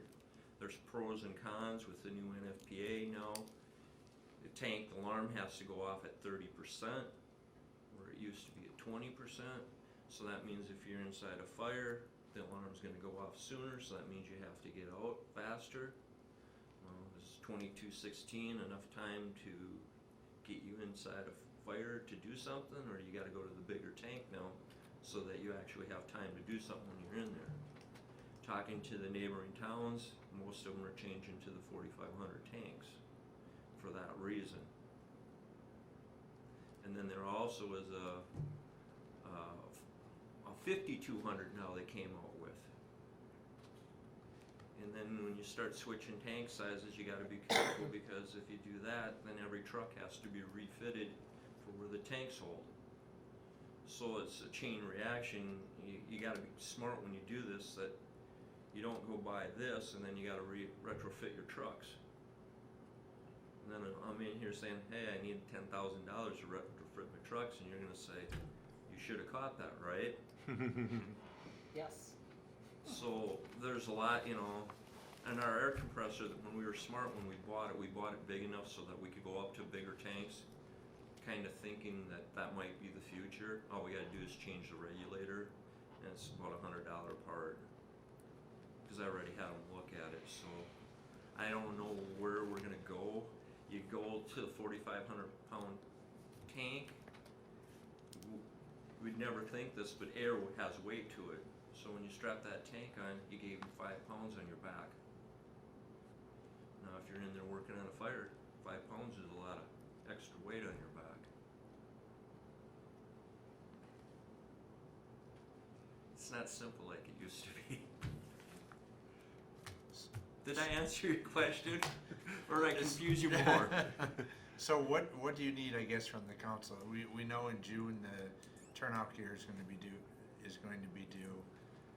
In terms of financially, what is it that you're Actually, I looking for don't the know council? right now, Okay. because I use a baseline price for my SCBA's and a baseline for my turnout gear, knowing that I could bring that down. But I called multiple vendors and they told me that was the baseline that they were telling everybody. I'm really hoping we hit on that FEMA grant for at least the turnout gear or the SCBA. They haven't released that yet. Last year, turnout gear wasn't a FEMA option. So, and that was the first time they ever had that the turnout gear wasn't on FEMA for a grant. So I'm thinking it'll be back this year. So I'm trying to hold off as long as I can, hoping on that FEMA grant. When I wrote this grant, I wrote 3 of them. I got one Dear John letter, one good one, and I have another one that I haven't heard back on yet. So,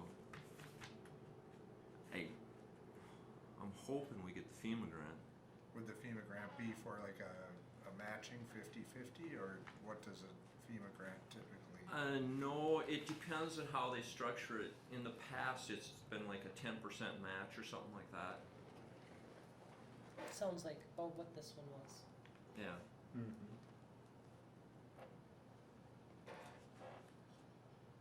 That'll be really good. That'd be great. Work hard. Try and get that grant. I wrote more grants this year than I've ever written. Are you done, Mr. Melvin?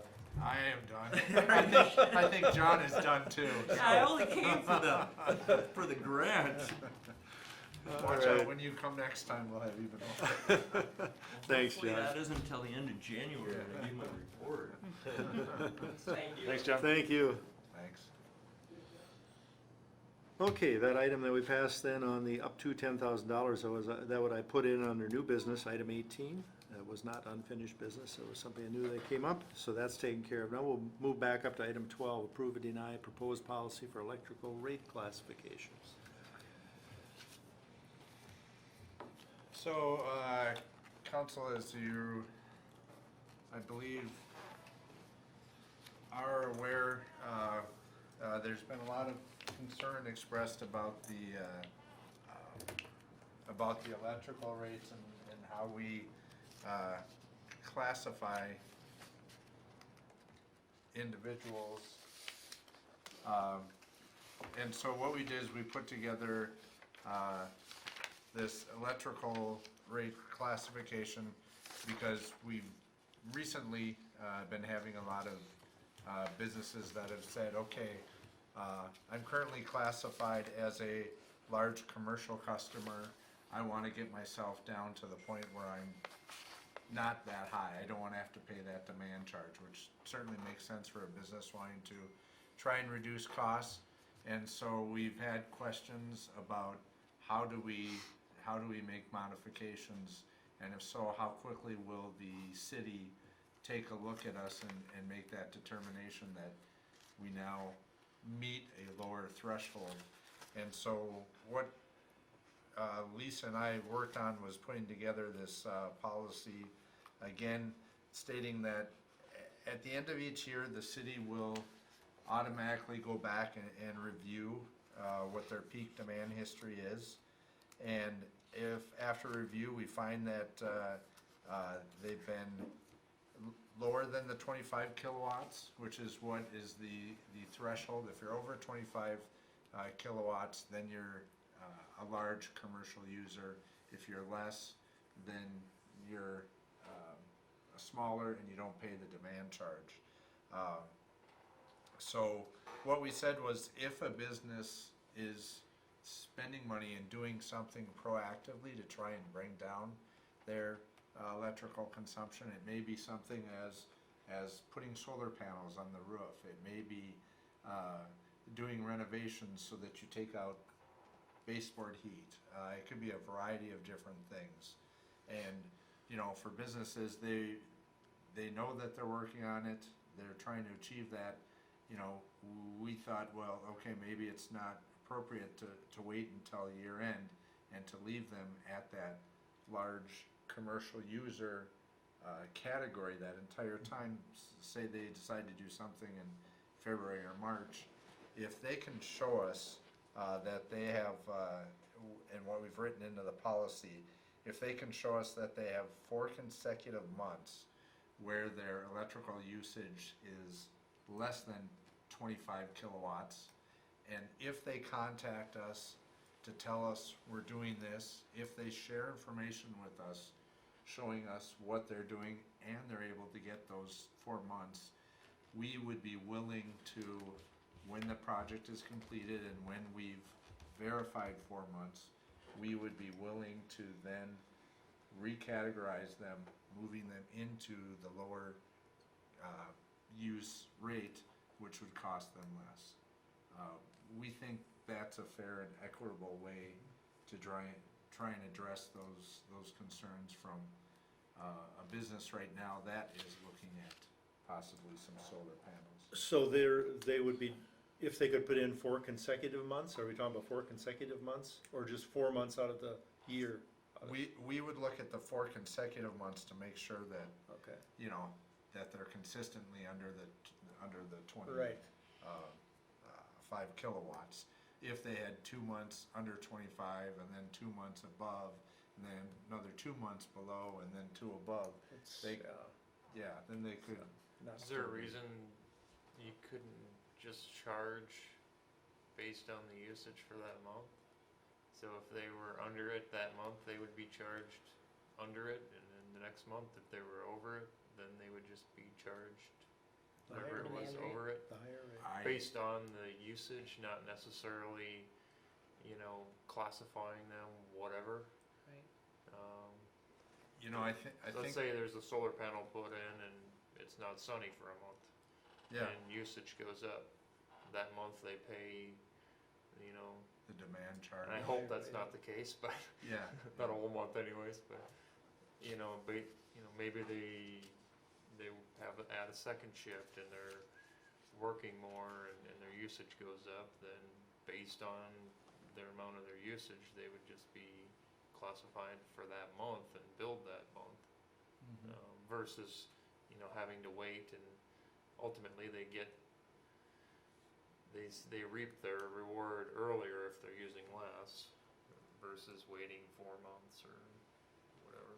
yeah, no, I think that's certainly an idea that I could. I don't know what it would mean What, in the would bill. Banyan, release on- would Banyan have like a add-on or like something to identify that, to see? Some Yeah, kind I of don't- formula that you add to at least the businesses or whatever, to see if where they're at? I believe what happens and how we got this initial classification was just Lisa sitting down and taking a look at past 12 months. How many of those months were they under 25? But is there a Banyan add-on is what you're asking? Well, then it can do it monthly. You can look at your current month and say, oh, they're under 25, they don't get charged the demand. But, oh, they're over 25 this month, they do get charged. So it's not an all or nothing, it goes on, It's like just what you were explaining. Currently, month by But it- month by month. But Lisa doesn't have to go one by one by one, it's done right in the software. Well, I- I don't think there's that many people that are Probably not. teetering, I wouldn't think, but, But, For most, as it stands right now, and that may be changed as people start to look at doing, efficiency projects. But right now, yeah, it's pretty clear there's, there aren't too many people who teeter between the 25. So, well, I think that would be easy then to look Right. at those. Yeah. And whether it's an add-on, then it's totally out of Lisa's hands and it's just automated would be even better. Yeah. That's not taking up her time looking over things, it's done. Right. I think you shouldn't have to prove that you're under it. If you're under it, you're under it. And Right. You Yeah. shouldn't have to pay for it if you're not Right, exactly. using it. Yeah. yeah, especially if it's written in there, it's 25 or less, then I wanna pay for 25 or less, right? Yeah. That's, yep. and especially if you're, investing and trying to reduce the usage. Some of the businesses that were charged the, rate or whatever too, if that's something that we can implement and something that we can do.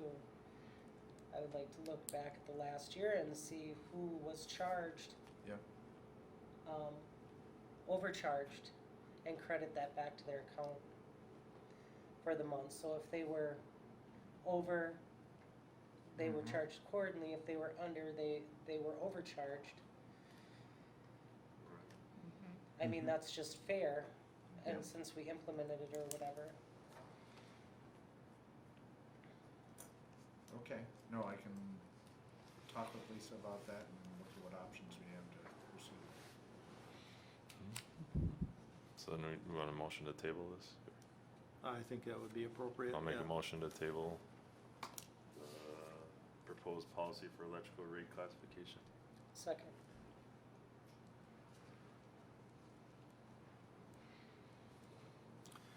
Motion by Councilmember Cowell, second by Councilmember Batchor to table the proposed policy for electrical rate classification. Any further discussion? Hearing none, all in favor say aye. Aye. Opposed, no. Motion carried. Item has been tabled.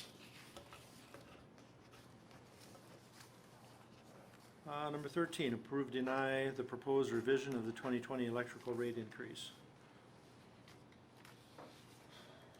Council members, at the previous council meeting, there was some discussion about the proposed electrical rate increase for 2020. And at that time, we had some residents that were in the audience sharing concerns at the impact that it was having, but more so even taking a look at the deficiency, which was shown to be stemming more from some of the residential and municipal properties, and the chart which showed that the commercial properties were actually paying for themselves.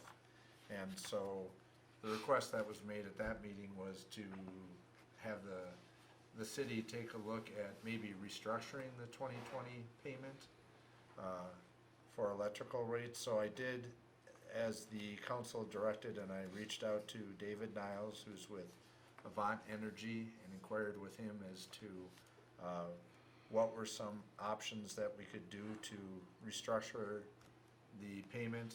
Again, putting a little more of the burden for the increased fees, shifting that a little bit more to the residential and alleviating some of the burden that's on the commercial. So what was included in your packet is an email that I received from David. Fortunately, he was able to kind of work some different numbers and did this at no additional charge. But what he's doing here is he's giving you two different alternatives.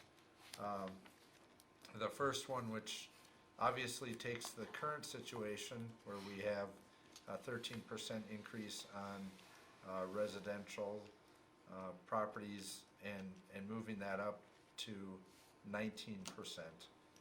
At the same time, the small commercials jumped from a 9.2% increase, which they, 9.2%, which they had in 2018.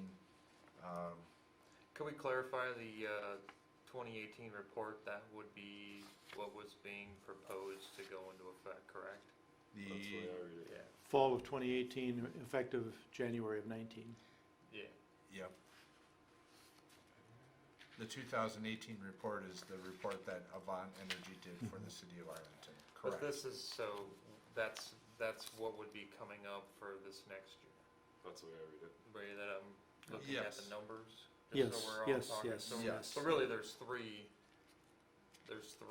Three alternatives choices. there, three Yeah. choices. Yeah. Go with what was originally, The put in original place. proposal, Yeah. and then now we've got the other two options. Yep. two additional options. You can choose no change is what you're saying, right?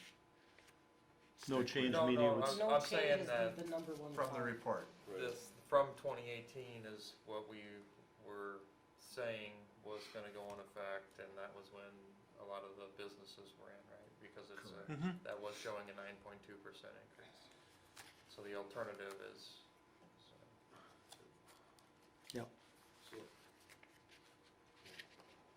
So basically, alternative one and alternative two is modifying that number. yep, Yep.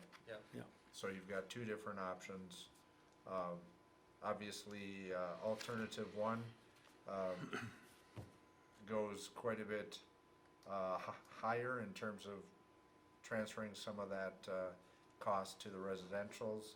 Alternative two is kind of in between Split. those two numbers. Yeah. Mhm. So I guess, yeah, one thing that I think I shared with you is that, personally, I'm supporting alternative two myself, but how do you spread that to the community? Obviously, it was spread and we had some businesses come in and share their concerns. Doing anything other than this is blindsiding residents, so do we need to have some sort of a open forum to discuss this and hear out other thoughts? I mean, I don't think it's if we did two, I don't think it's increasing that much. I mean, with these guys, they had double. I Yeah, mean, they were major. you know what I by it, mean? yeah. Like three, Yeah. it's gonna increase. I mean, 13% on the regular one versus if you go to that last one, It's a 16.8. Can I ask a question though?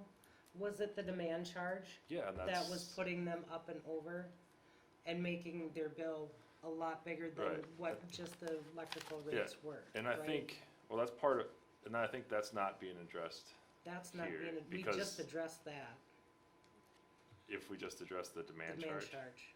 I don't know. No, that's only for people that are teeter-tottering. So what we were just talking about was that, let's say, in December, I use less than 25 kW, I would not be charged for the above demand charge because I was under it. Right, Yeah, but what I believe is that a lot of the business that were in here are probably those businesses that were teetering. teeter-tottering, yeah. Yeah. Is that a correct assumption on that, do you think? They're lumped in with the large commercial. Where there's small probably. businesses, and those Yeah, were the ones so that we I'm seen, so following what you, we yeah. addressed in the last discussion that we had, I think is gonna take care of a lot of those and make it fair. If they're teetering, yeah. If they are, but if Uh, they're not, What do you think, Otherwise, they're the getting ones out. that you've seen here? From my discussions with Lisa, it's my understanding that, no, the ones that, I mean, there aren't a lot that are teeter-tottering on the 25 kilowatts. so they are, So, but if they do choose to do something, you know, There's efficiency. huge capital investments to get serious about it. And, Yeah. and some you may not be able to get under that number. I mean, we've got one business owner here, maybe we can ask him in terms of craft cabinets. I mean, do you teeter between 25, or are you, if you look at your past, you know, years, are you consistently in the 30, or do you have a perspective on that, Mr. Kraft? Yes. Yes, you may. Thank you. I'll answer as quick as I can, Administrator Melvin. At my old facility, I moved out of my old facility about a year and a half ago. At my old facility, my demand charge was right around the 25. If I look back the last full year I was in production at my old facility, my average of, I think, 25.4. My new facility, again, I confessed I made some bad decisions that increased my usage and my demand usage. I'm addressing those as best I can in my facility, but I believe I'll be very close to that 25 again.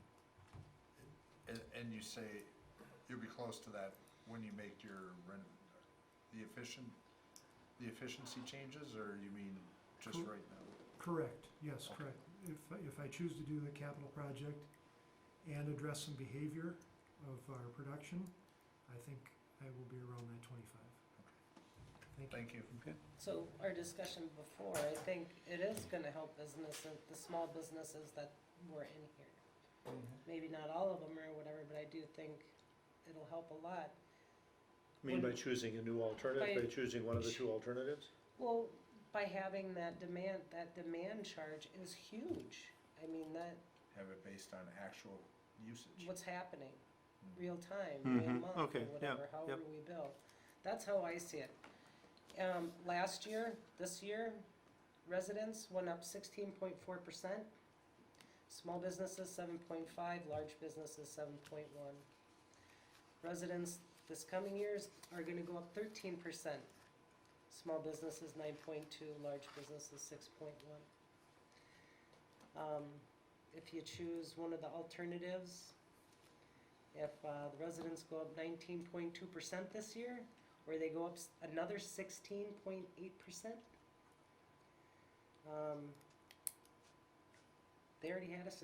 residents already had a 16% increase last year.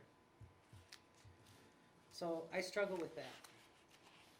Well, one thing the report showed was on the residents' end, it was pretty light. Not that I wanna pay more, but just looking at the big scheme of things.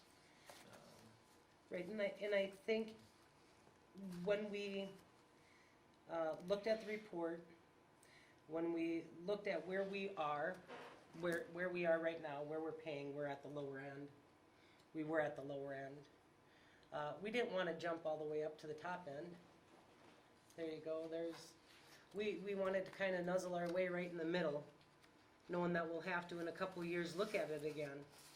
If we adjust the rates and put them all the way up to the top for the residentials by doing either alternate 2 or 3, next year we'll have to come back and do the same thing to the businesses to get them up to the top or whatever. And it won't be the top because other communities will bring up their rates, keep increasing. This was a way for everybody to get into the middle. And I know it's not fair. I mean, I did not like approving this. But it was to get everybody into the middle, to be competitive with the communities that were listed here. And the one thing that we did a poor job on as a city is when our demand charge, we didn't have one, we had $1. And that was for 10 years. So. But isn't that how we ended up in the situation we're in, where we're so far behind that we have to catch up? Is To because get we in the middle, didn't- let's right. get us in the middle and then gradually, I mean, for everybody, it's not just gonna be one or the other or the other. Well, it's under the advice of our financial consultant, Mr. Sweeney also, that, that we need to get those numbers up there to get that fund bolstered Where it needs to be. where it needs to be. And I mean, it'd be one thing if we were pricing ourselves at the top of the range here. For any of them, for any of the groups, for the residential, for the businesses, and large or small. But we're nestling ourselves right in the middle with the program that we got going on right now.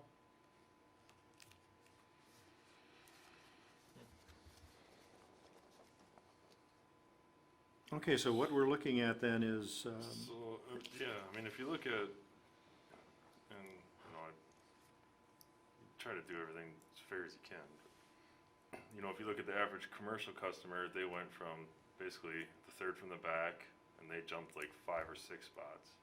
Where the resident was the third from the back, and they jumped 3 spots. If you add another 10 cents or whatever that we're looking at doing, then it's gonna probably put them in the same general spot as the commercial.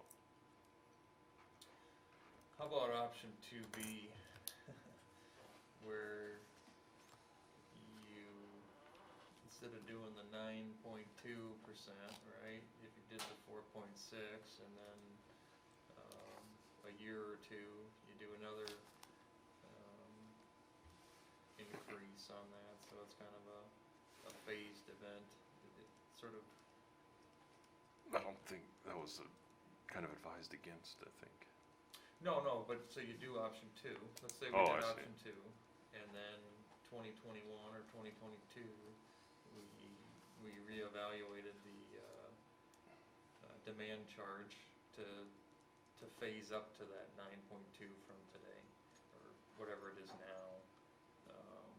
Right. Because our demand charge is pretty low compared to other areas, but it's not a 9.2 to the business. That's businesses that are, trying to strive here in the community, and they're not used to paying that large of a demand charge.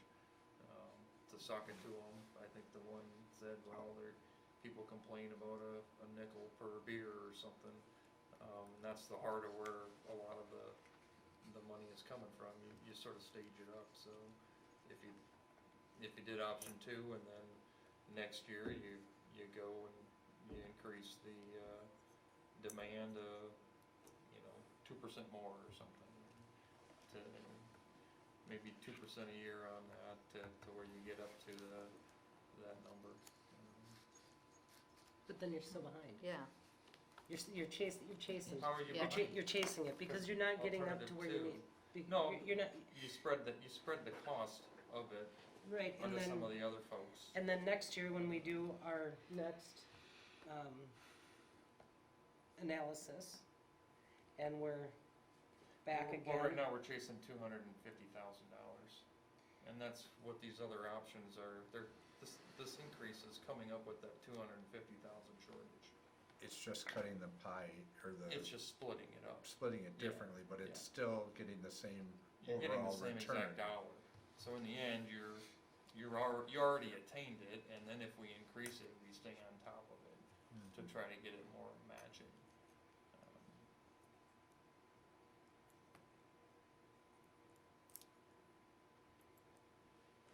So yeah, these are different ways to achieve the same Same end goal, result, huh? which is something we have to achieve because otherwise our bond is not being Right. satisfied, the requirements of our bond. Right. With the man, you're talking thousands. With our houses, we're talking $5 or $10. That's where you're looking at it as far as bills go for the businesses.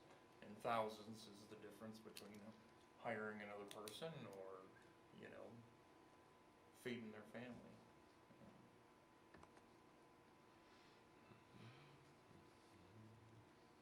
So if we make no change, the rate that was in the study will automatically go in for 2020. Yep, If we'll we- have that in the fee schedule, which we'll be Right. presenting next time, our next meeting. If, however, the council feels they want to go with alternative 1, alternative 2, we would need a motion to do that. And that would then be the program that we'd go forward into 2020 with.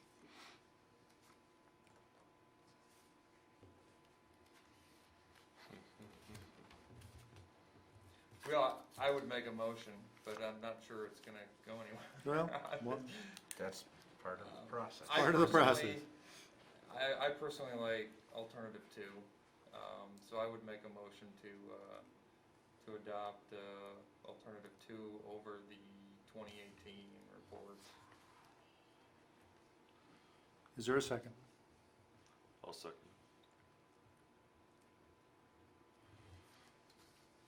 Okay, motion by Councilmember Morgan, second by Councilmember Cowell, and that is to adopt alternative number 2. That would replace then the amount that was in the original Avant report. And this would be for 2020. Further discussion? Hearing none, all in favor say aye. Aye.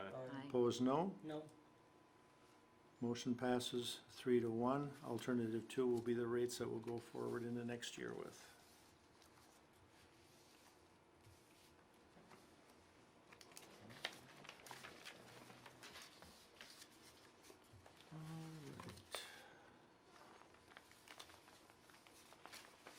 Item number 14, approve deny partial pay estimate for William Miller and Sons.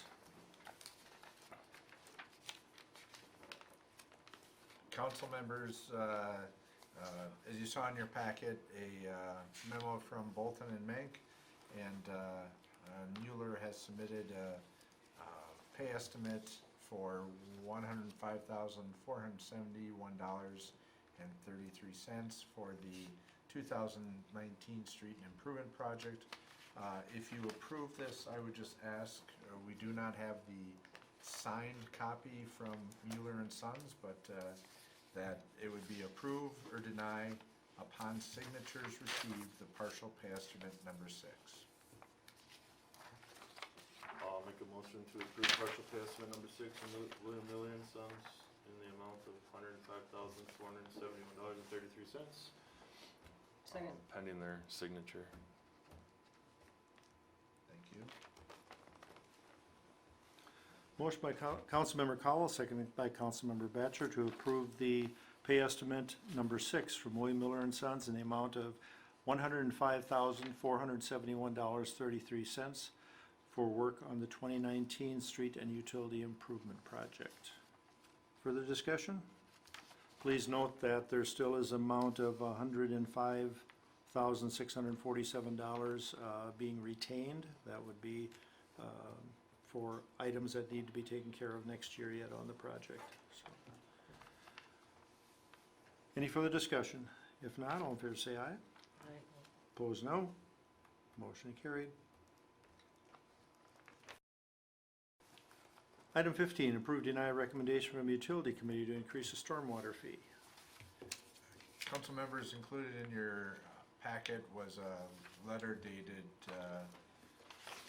looks like April 11th from David Brown and Associates. Basically this was when we inquired with him as to what impact the 2019 street and utility construction project would have on overall finances. He did have a paragraph on storm sewer rates. At that time, he said if the proposed bond issue would rely on storm sewer utility revenues to pay for the storm sewer component, it is estimated that an additional $64,000 per year would be needed, which equates to a rate or fee increase of approximately 70% over what was collected in 2017 and 2018. For a single-family residential home, this would equate to a fee increase of about $7 per month. Currently, we are charging $7 per month for storm water rates, so looking at doubling that number is what Shannon Sweeney advises. This issue was brought to the utility committee consisting of Councilmember Cowell and Morgan, and through discussion the recommendation was made from them to the council to consider possibly spreading that increase over a period of 2 years. So a recommendation from the utility committee would be to increase from the current $7 for residential to $10.50, and then to consider again the following year to make another increase to bring that up to $14. In addition to those increases, we would also have the increases with businesses, and I believe you should have received a handout on this showing that it goes, the stormwater rates will go from $11 if implemented in 2020 to $16.50. Those who are at $16 a month will jump up to $24. Those who are at $26 will move up to $39. Those who are currently at $31 will jump up to $46.50.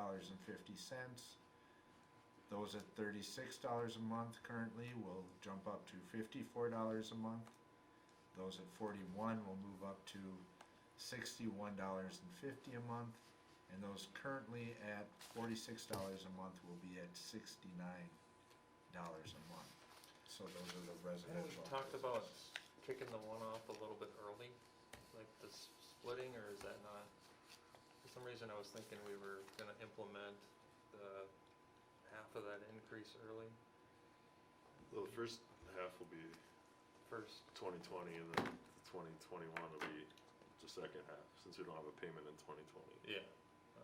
Yeah, I think that's what we're, I think that's. Yeah, I what was just we're wanting to share that, cause I don't know if everybody had known that was, rather than bumping it all at once in 2021 or whatever. So were these numbers attained by just using the same percentage of increase roughly to Correct. arrive at the other numbers? yep, Okay. so the recommendation from from Shan Sweeney was to go up to 14, and like Joe was saying, we didn't wanna go that whole jump 1 year, we wanted to space it out over 2 years, so we're doing half of it in 20 and then the other half in 20. We proposed the other half be done in 2021, correct, Joe? Or Yeah, yes. Yeah, to kinda, to soften the get the blow. total. Hit it all 1 year, just split it between 2 years. Completely maybe crazy question, but is there a reason it's just not put onto the taxes? So when I get my bill and I see a stormwater, it drives me crazy. There's no stormwater by me. And ultimately it's to pay for that, but I see a bill every month that says stormwater on it. I don't have a stormwater pipe anywhere near my place. There's not one leading to the creek anywhere. And I'm charged this on my utility bill. And it's like, why isn't it just a tax increase to cover the cost of the project? And then we see it every month on our, granted, you're paying your taxes anyways and it would increase, Right, but right. it's considered a stormwater bill. Yeah. You're in a unique situation where you don't have that. I'm kind of an odd, There's an very odd few, duck then. you know, Yeah.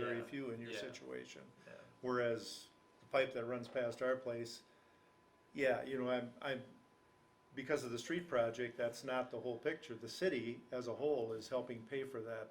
Oh, yeah. Or 'cause- getting rid of the yeah, I think it's stormwater. Getting rid of the stormwater Right, for all the streets, exactly, yeah, and you just all- happen all to be around there. In an Yeah. area where you aren't attached to it. Yeah. I'm just sharing my, and Yeah. I don't know, you know, how many more of us are like that, but, you know, when you see that monthly, it's like, you know, it's just, yeah.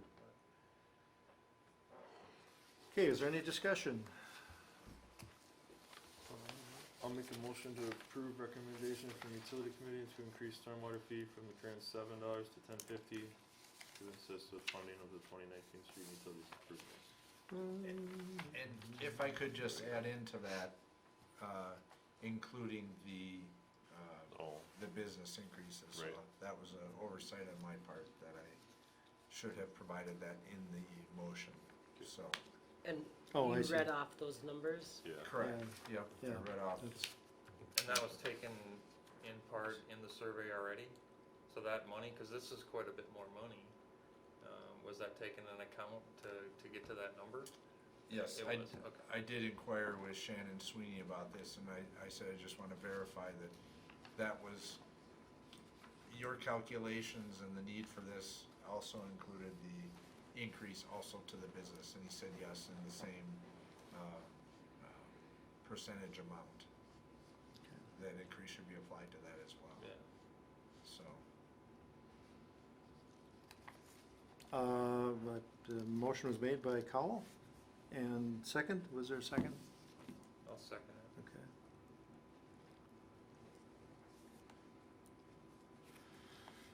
Okay, item number 15 then, motion made by Councilmember Cowell, second by Councilmember Morgan to increase the, or the motion, approve the recommendation from the utility committee to increase the stormwater fee from a current $7 to $10.50 for residential, and then accordingly, the other lot charges also would be increased the same percentage amount. And this in turn would assist with funding the 2019 street and utility improvement project. Further discussion? Hearing none, all in favor say aye. Opposed, no. Motion carried. Question on this approach, if this increase is to fund a certain project, once it's paid for, is there some, There's always gonna be another project for I us. guess that's what I'm thinking. Yes, so Well, you, when then we it's talked about it 10 years before down with the road. Shannon, he's, oh, I think that was a few years ago, oh, you should probably raise wastewater. And we already raised something else, so we decided not to raise the wastewater. That's probably why we're at the doubling it. Right. I think it was That's a brought up, huge- it that's a was huge- brought up before that last street project that we probably should have raised this fee, and we Right, chose not to. but we didn't, and then Right. we slept on it for another year. And then now it comes back to us in year 3 after we do this huge project. So is it So- necessary to mention, I mean, it's going for more than that, it's going for, to pay the whole Yes, that wastewater, was my wastewater my system, legal so to point, speak. Oh, I Yeah. see. That if there's something in the motion that says it's to fund the 2019 street project, Mhm. certainly there could be questions raised once that's paid for. Where's it going then? Yeah, where's it gonna go, or does Does this it automatically increase? stop? Exactly. Yeah, Or does that $7 drop then? right. So maybe, would it be appropriate to just take that part off of the motion? In other words, Well, you'd have to rescind we're- your, and, yeah, Well, but that's because really that was what already it's, voted on.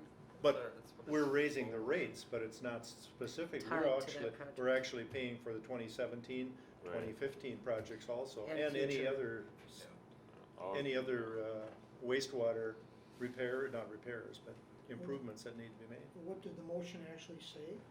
What did you say? I didn't Whatever, think I you- read it. He read it out of here, as did I. And the last part of the motion is to assist with funding of the 2019 street and utility improvements. I think if we just strike that,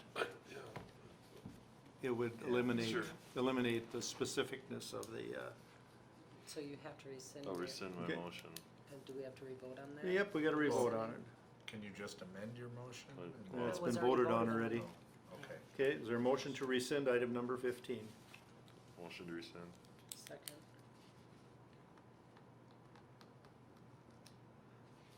Motion by Councilmember Cowell, second by Councilmember Batchor to rescind the approval, or the approval of recommendation from the Utility Committee to increase the stormwater fee from the current $7 to $10.50, and also to increase the fee on all other parcels. Reason for the rescinding is to strike language that is, council feels inappropriate. Okay, any other discussion? If not, motion to rescind, we'll vote on that. All in favor say aye. Aye. Opposed, no. Motion carries. Would then strike the last words then, and it would end with the $10.50. Right, Okay, motion. I have If a I question. just, Oh, go ahead.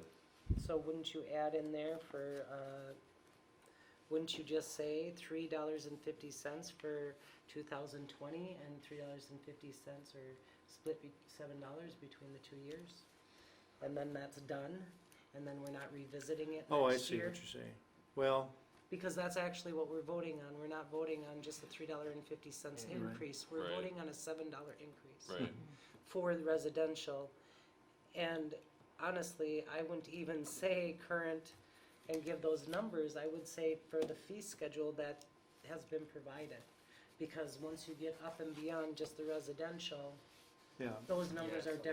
different. It's Yeah, not it'll be- 1050. it'll be in here, you know, in the, Right, Okay. but you see where what I'm saying? go for it. That was my motion. Second.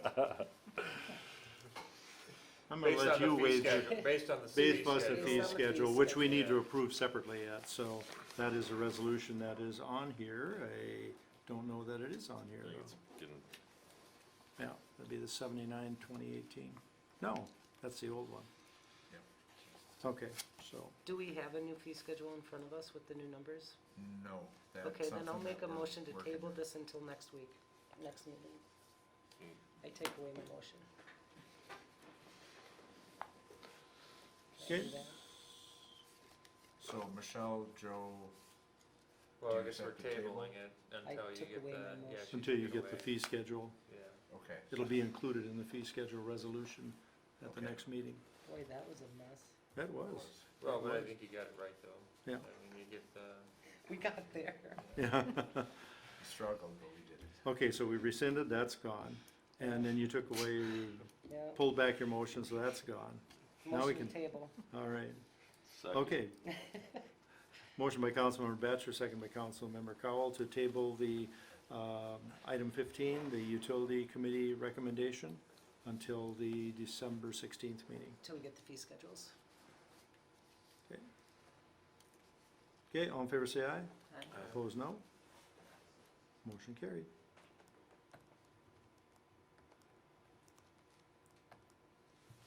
Item 16, consider citizen request for additional street light on East Brook Street. The utility committee also discussed a request received from Wayne Quast wanting an additional street light located to the east of his property there on East Brooks. He currently does have a street light located on the west side. However, as you go further to the east, you come up, you know, before you cross the bridge there, it does get pretty dark, and he felt that it was a safety issue, that it should be done. And so I did reach out to McLeod Co-op to find out what that cost would be. Depending on which option you go with, if you go with the overhead wire, the cost will be about $1,500. If you choose to go with the underground wire, it'll be about $3,500. So in the email that was attached or included in your packet, you can see he's got some of the issues of the area highlighted, and where's it at? I don't have that. No, I don't think there's saw one. that one either. did it not? So I have a question.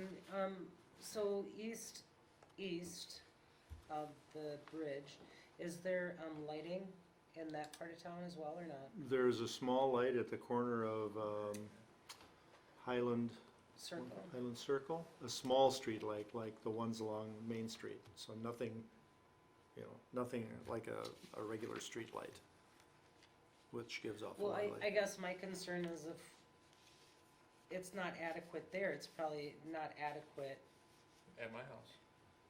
well, there have a and light. or on the other side of that bridge. Mhm. Yeah, from the east side of the bridge to that corner, the only thing there is a little light in the corner.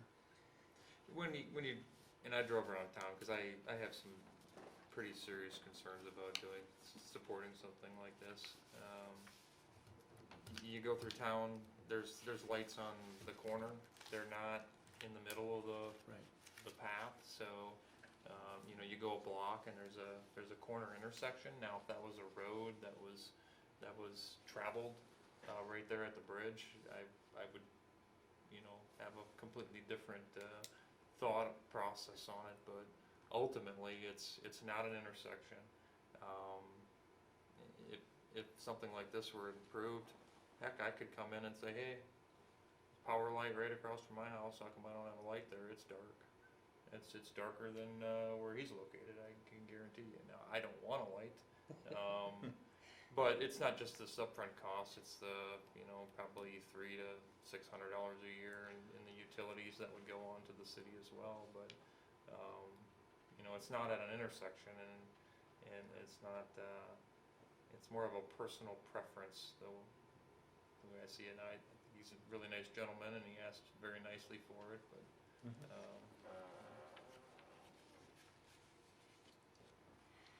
I did do a little bit of research just to see what other communities have. Some have a cost sharing and some, I think like Joe was saying, some of them have specific restrictions in terms of where they will put street lights and, mid-block was. on some of mid-block, them. every street I look down is pitch dark, Yep. just like that area. I purposely look at it now, it's pitch dark in the morning. It's really bright by the one side of his driveway. Now, right by the creek, that's not an intersection, it's fairly dark. It is, but Mhm. it's the same way on every other street in town. Now that stretch along there, I'd have to argue that stretch along there is much longer than a normal city block. I did a little measuring, a normal city block's about 370 feet, and the stretch from the intersection with 4th Avenue is, 1,200 feet, so it's almost quarter mile. But there is a light part way. There is a light in front of one of the last house.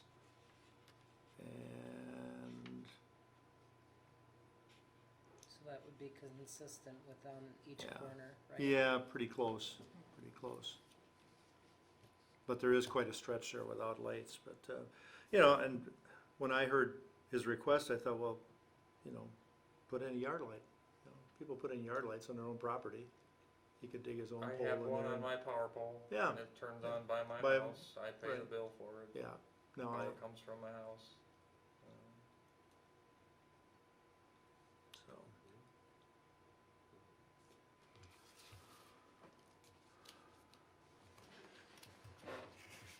Anybody, wish to make a motion to, I guess if we're gonna, do we need a motion either way, deny or approve, or just, no action means we're not gonna do it, I suppose? Yeah, I guess it'd be nice to have some sort of a motion to give clear direction on Okay. where the council would like to go with this issue. Anyone?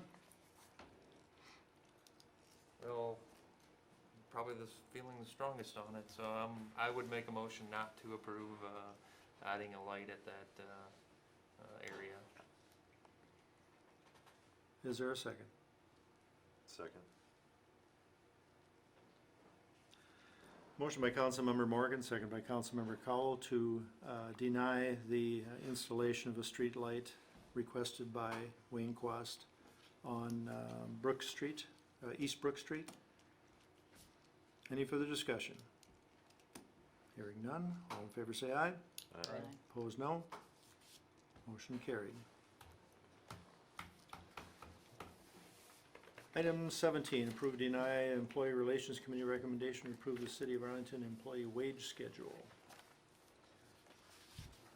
Council members, we've had discussion on, in workshops and in employee relations committees about a proposed salary range for employees outside of the police officers and the police chief. Included in your packet is City of Arlington proposed new salary range. This has been run through pay equity and does allow us to pass, and so I would encourage you to adopt this pay schedule, which will then guide us on future increases. The cost that we're looking at in the first year is approximately $34,000, and then year two we're looking at about $25,000, and then year three we're looking at about $13,000. It continues to kind of be in the less than $7,000. However, once an employee reaches the top, there is an opportunity for that individual to receive a COLA, which would be set by the council. So one of the notes that we did put on the salary range is that the above proposed steps, percentage increases, and COLAs are subject to council approval, so that employees recognize that if something were to drastically change in the economy or something to put the city at risk financially, that you would have an opportunity to put kind of a freeze on wages or something like that. Are there any questions or concerns that you would like to share at this time? Otherwise, I would ask for this to be effective with the pay period that starts at the end of December. Doesn't this hinge on performance evaluations as well? Correct, I'm sorry, I should have mentioned that yes, it's pending a successful performance evaluation. So at the top, under yours, you don't have COLA, and yours, you have it in the bottom. Is that, just wanted to make sure you're getting that. Correct. Yeah, because Yep. you have it on John, under step 5, and then yours isn't listed. It lists it down below, just not on the top. Yep.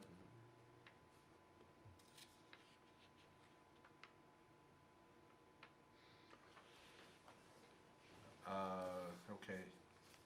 Yeah, that should be the COLA going from 4209 up to 4293. Yeah, it's just not shown. Yep, okay. Yeah, because it has 4% there instead of COLA. Well, it shows that, but it doesn't actually give an increase. Right. Yeah, when you look at the two.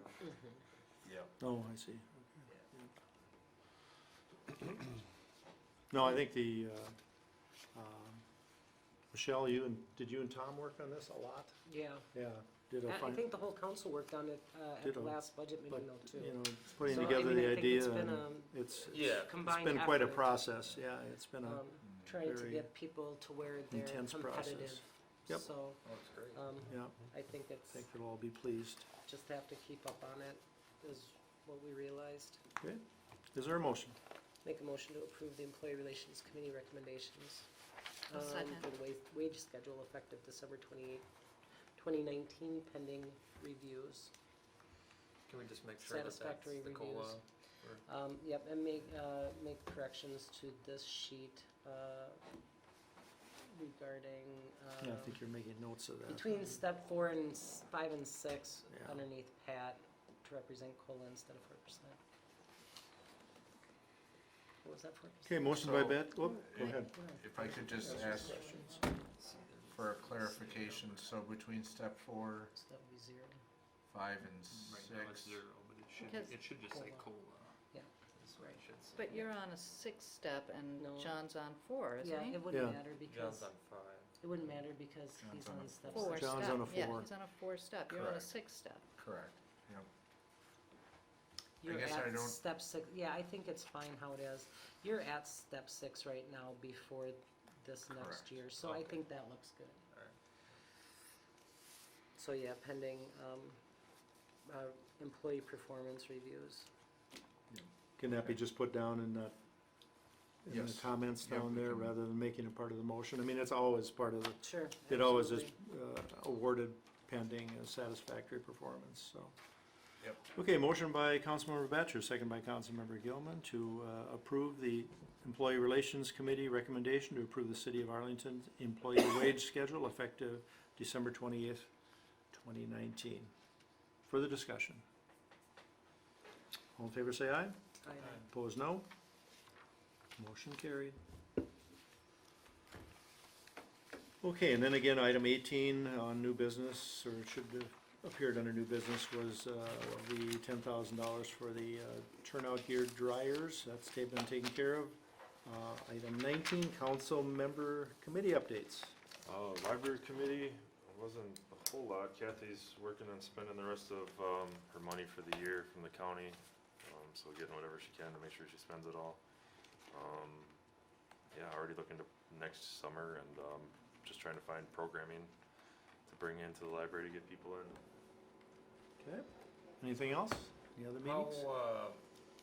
back on the demand thing, how do we ensure, like I was suggesting, we bump it up for the following year or something? How would we not lose track of that? Because that's kind of what got us where we're at. You're talking about the electrical rate Yeah. thing? Well, we're gonna have to do another study and that was Yeah. recommended. I think it was So recommended that to do every starts- 2 years. So that starts this year and Yeah, next next year. Okay. Fall of 2020 would be another study. Or Yep. probably before then, because then we can work out all our. Implemented into the budget, huh? Yeah. The summer. findings, Summer. so, yeah, summer of 2020. Mhm. Anything else? I would like to bring up,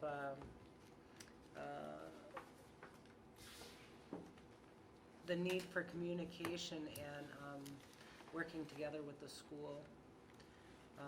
After the last vote that we had last meeting, I was, disappointed that we didn't wanna have, talks and stay in communication with the school about upcoming projects or projects that we're doing, projects that they're doing. Having an open door policy where we can talk with one another.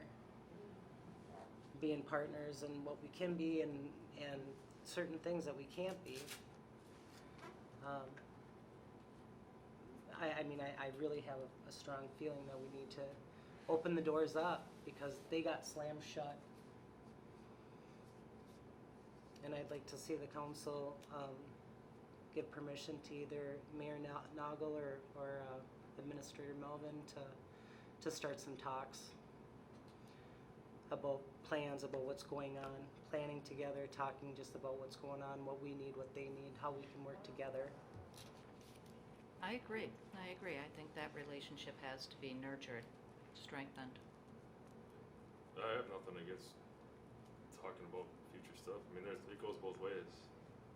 The school needs to do their part too. Absolutely. But you can't get there without communication Right. and a good relationship. And I think. And I don't know if it's, the mayor or the administrator, or if it's good, or if a better suit would be Amy as our EDA director or whatever, they're a business too. Well, it's, I guess I thought we were talking about the tennis court. And I don't have a problem with having a tennis court, and that wasn't, I think it's better funded through the school, who taps into 3 different towns and multiple different townships tax base, rather than just the city of Arlington residents to fund a tennis court. If that's, I don't know how, they came forward and said, hey, we want you to buy us a tennis court. That's what I remember. I don't know anything about communication or anything else, they just came forward and, you know, we're on the cups of approving a budget and said, hey, we want $100,000 for a tennis court. That's what I recall. But hearing. that Well, was, go ahead. go ahead, you've I got, mean- I mean, I agree with you that there's no way in the world that we could have accepted or approved a tennis court for next year. There's no way we didn't have the money in the budget. No way at all. Last time the city of Arlington funded it because they thought it was important and built it. And they took on the maintenance and the As they should. $40,000 As they should. over 10 years or 20 years. You know, could have we had discussion that maybe we do the role of the maintenance or paying for the maintenance instead, kind of do a flip-flop? I'm just saying that there's, definitely could not have afforded it, putting it into our budget. I agree with that 100%. The part that I don't agree with is kind of slamming the door and not leaving room to have that discussion potentially about helping with maintenance. I mean, that's something that we don't have to decide on this year anyhow. There's not gonna be any maintenance for a year or two, probably. I don't know how it works, at least a year. You know, we're looking 2 years out if we have that and that's just one little project. There's a whole bunch of other Yeah, things going on. There should be constant communication with the school, because like Tom brought up, you know, we hired a school resource officer. We hired an officer with the intention of turning it into a school resource officer. Right. You know, based on conversations with John and Jim and them, and then it kind of died and went away, and there was no, you know, I asked John several times leading up to, when we approved the officer, even this last year, you know, if there's been any communications before a school approved their budget, if there's been any communications, and he's, you know, said, you know, they're going through a budget, they gotta cut, and they had to do the same things, but there was no communications between anybody else, you know, we had no idea what they were thinking. I don't know if they knew what we were thinking, I don't know, so I don't disagree that we shouldn't have communications, but it has to go both ways. Yeah, I agree. so then I guess the question is, how do we open those lines of communications? Just saying that it's necessary isn't enough. What do we do to be proactive and develop that communication? Well, Pat and I have talked about this, and I, you know, thinking of what transpired at the last meeting, I think there definitely is some benefit to the city as far as, you know, just another form of activity that might attract people here. But as far as communicating, I have no problem whatsoever with meeting with Jim, and both of us can meet with him on a, you know, every other month or quarterly or whatever, and just talk about things that are, I mean, notice in the paper, they're moving ahead with the tennis courts, and that's fine. I'm glad they, you know, they're progressive and wanting to, well, they have to. But as far as the timing, it hit us in a real bad time. If it was. So they had money. No, they don't. They don't. I think they're looking for a grant, aren't they? Looking for grant money They- possibly? Didn't it say that in There's grants the from like article? the tennis association or whatever, and then there's also Just- another fund that they can pull from Yeah. for, There it's like was- a maintenance kind of a fund, for like their building structure. There was something about applying for a Bonding, though. grant possibly to do that, so. But now those courts will be closed to the public. The public won't be allowed to use them. No, Well, that was no. something that was That was a mentioned comment at- that was mentioned at a meeting Absolutely, by, so I mean, there's by this one going member. on, Right. Yeah, Yeah. right? yeah. Yeah. Yeah. That probably was a knee-jerk reaction. Well, and I you don't- read some of that too, and you know, I guess our conversation or whatever got kind of negative here too. Absolutely. And you read the paper, and that was pretty negative. Pretty too. negative, You know, yeah. if the priorities comment kind of rubbed me the wrong way. You know, when we get a request in November, and our priority is supposed to be a tennis court over Yeah. fire stuff. I mean, you know, that the way it reads is Right. not Right. good. You know, just like the way we say we don't want to meet with them is to Yeah. them not good. So. Yeah, Yeah, but and then if they want help or if we want help, we both have to realize that our budget cycles are different. yeah, exactly. Well, and I think that's the huge thing that comes out of all this. I mean, that, a big project, capital project that they're doing, you know, there's life cycles on everything, right? We're not being responsible right now either with how we budget and spend our CIP or don't spend our CIP. We're not earmarking things knowing what they're coming up for, right? And then we have a short one, 5 years. I mean, we need to look out, and this could have been on the horizon after we built it the first time. And it would have been a lot less on us, and we could have maybe been ready for it or said, hey, you know, oh, we've been thinking about that, and we got, you know, $30,000 stuck away towards it, or this or that. I don't know. I'm Well- just saying that there's other ways than just, that's how I felt at the end of the meeting. So I would say, I go to just about every park, every day in the summer. Not every day, but probably 4 to 5 days a week in the summer. We take a bike route, I go to all the parks. My son kind of makes me, you know, whether there's kids playing in certain parks. When I look at the community and I look at the activities that are happening, the dollars spent on that tennis court could be better spent on other activities that people are actually doing. There's not much activity at the tennis courts, and when they are, it's due to the school tennis team. So I'm fairly passionate in not supporting city dollars going towards the tennis court because I see kids playing soccer, I see kids playing volleyball, I see them playing basketball, and if I was going to spend $100,000 or $30,000 or $5,000, I would do it on stuff that people in our community are utilizing, and the utilization is just not there at the tennis court.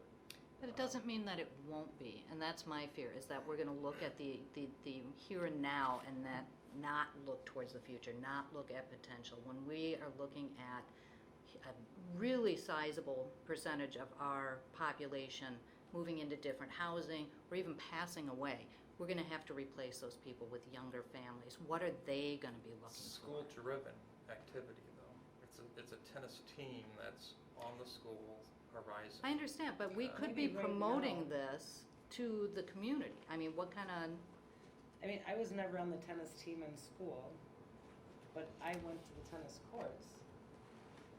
We went to the we didn't go every week, but we went to the tennis courts. That was one of the activities we did.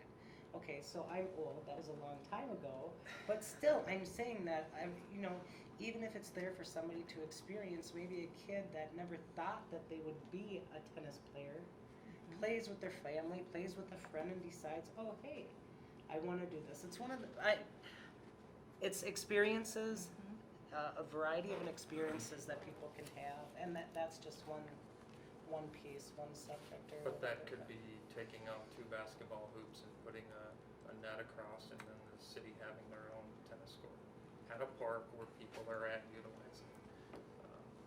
Not to get into a debate, it's just not. Right. It's No, I not hear where very. you're It's coming not in a location that kids are going to. I think Michelle's Other getting than- at, this is not necessarily all on the tennis court. I mean, it's bigger than that. You know, Right. Just have a general conversation. Yeah, and I Not Not- going back to no. the feel tennis we court. were going away from that, but they just said, hey, we want you to buy this, and it turns out they're getting it anyway, so. And I don't Yeah. think, I mean, I think the way that their letter read is they wanted to have a.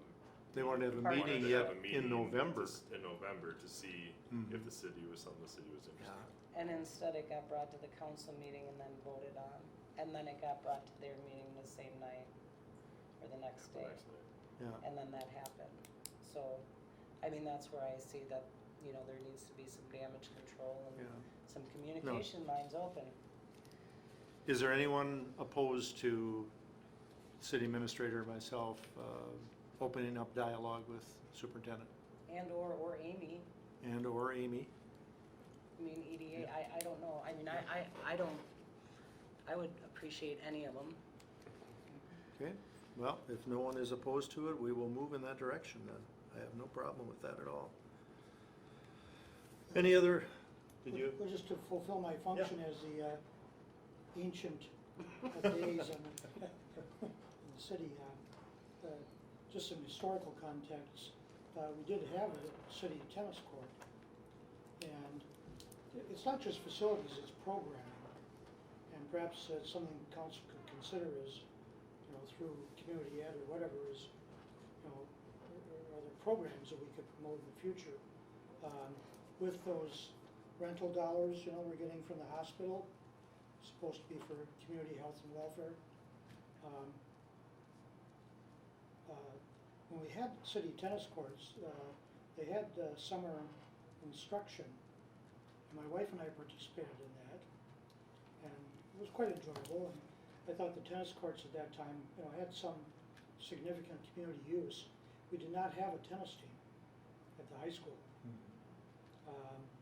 That's a fairly recent phenomenon. Eventually the tennis courts were falling apart. There was actually combination tennis court and basketball court, as I recall. They were falling apart. It was about that time, I think, that there was a discussion that maybe it was time for the high school to promote a tennis team. But the falling apart city tennis courts, were not appealing, for that type of high school program. And I think that's when the discussion started about, well, how about the city, abandon its tennis court, fund the construction of a tennis court on the school grounds, and then the school would maintain it. So that's the history, as I recall, of that particular subject. A very similar development curve regarding the school's swimming pool. And I think there were discussions in the past about, well, gee, why doesn't Arlington have at least a wading pool somewhere? Other towns, have full-fledged swimming pools. Well, it kind of segued into the city will help to maintain the pool at the school. But in exchange, you would have summer swimming programs. And so the city was funding, I'd say, a fair portion of the cost of maintaining the operations of the school pool. Well, as time went by, the programming kind of fell apart, and the city got the impression, and I think Joe raised a good point, that a lot of the pool utilization in the summer was people out of town. And they actually did some studies about that, I think. And so I think the city started to feel some resistance about, well, why are we paying for a large part of the pool operation, and the citizens of Arlington were only a portion of those benefiting. And so eventually and I think there were some accounting problems where, as I recall, the city felt the school was playing with the numbers a little bit about, what was pure pool operation as opposed to other things. And so eventually I think the city built up a distaste about, helping to fund that pool operation. But that started out kind of the same concept as the tennis court. And it's something I think the city could consider in the future. Again, maybe not necessarily just focusing on facilities, but focusing on programming, to try and get the community more involved in these various activities.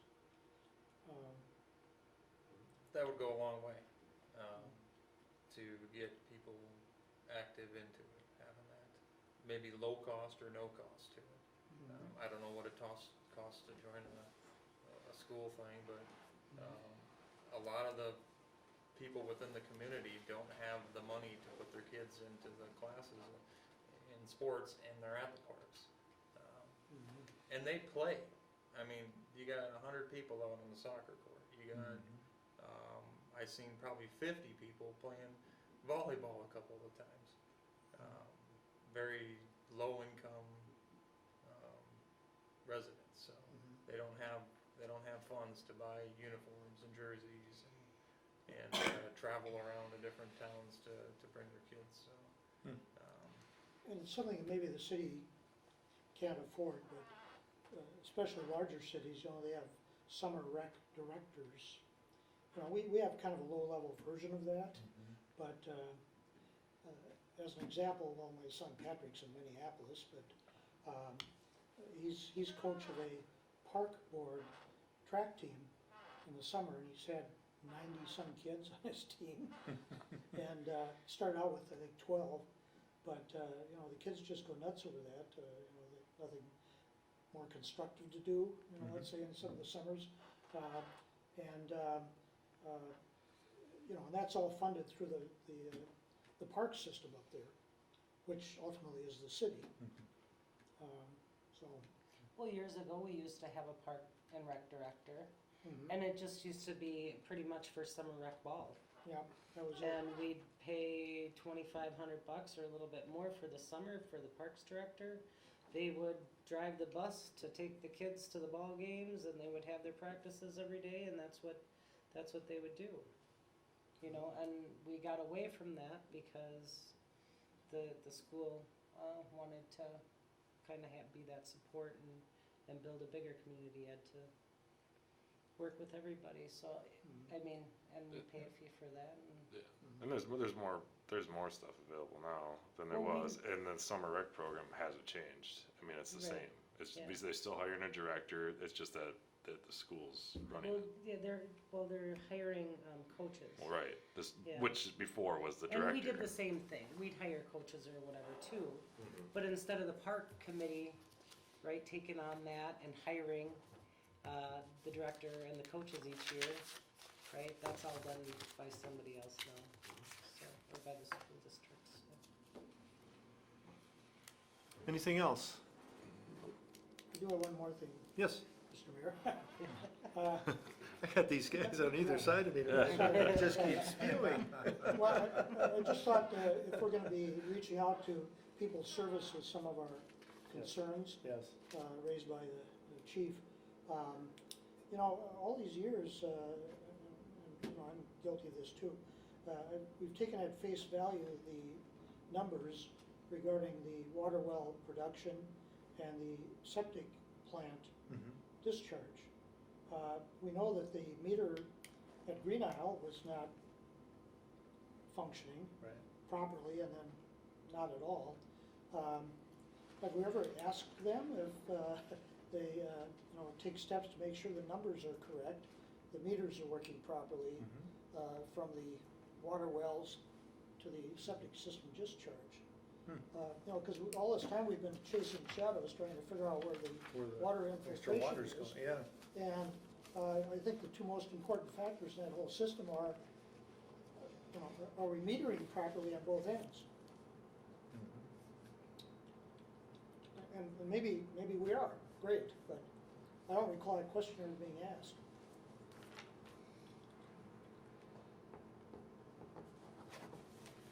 Okay. Anything else? Just wanted to share with you a community center committee meeting that Amy Newsom is in the process of scheduling for December 5th at 5:30. So I've got a sample agenda here, and I'm not, I think, trying to remember, I'm Not Adam. me. I'm on it. Adam, you're on there, so I will. I hand got this it. over. I got it. She Oh, gave you it to do? me, yeah. Oh, And she okay. emailed it too. So she just wanted me to make the council aware that she's working on that. We are looking to do interviews for the fire department. That'll be on December 11th. And we're also planning to, when I talked to Greg Stang, I inquired if he was the one who would be attending our Arlington Green Isle meeting on sewer, sanitary sewer. So we'll work on getting that scheduled as well. That should be done in December probably. Yep. So, just an update on that. Is that Motion. the sewer committee? There's The Green AGI. Isle, AGI, Arlington Green Isle. Green Isle sewer. You're on that, are you on that?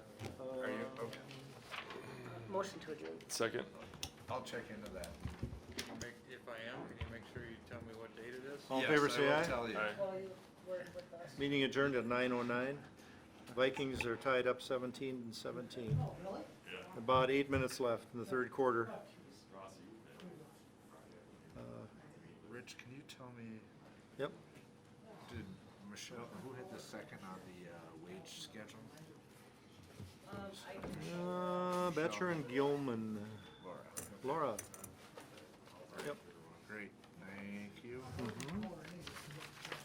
This is a timesheet from Michelle. We'll see everybody at See you. Arlington, right? See, yep, see you at Arlington. All right. So. Okay. You know what, it dawned on me, and I apologize, Rich. What? I meant to send out that email asking anybody if they wanted to do the float, and I never. Oh, you know, I never thought of got that about a week after, and I thought, well, And then I thought, well, now it's getting too late. Yeah, I'm too not late. gonna yeah.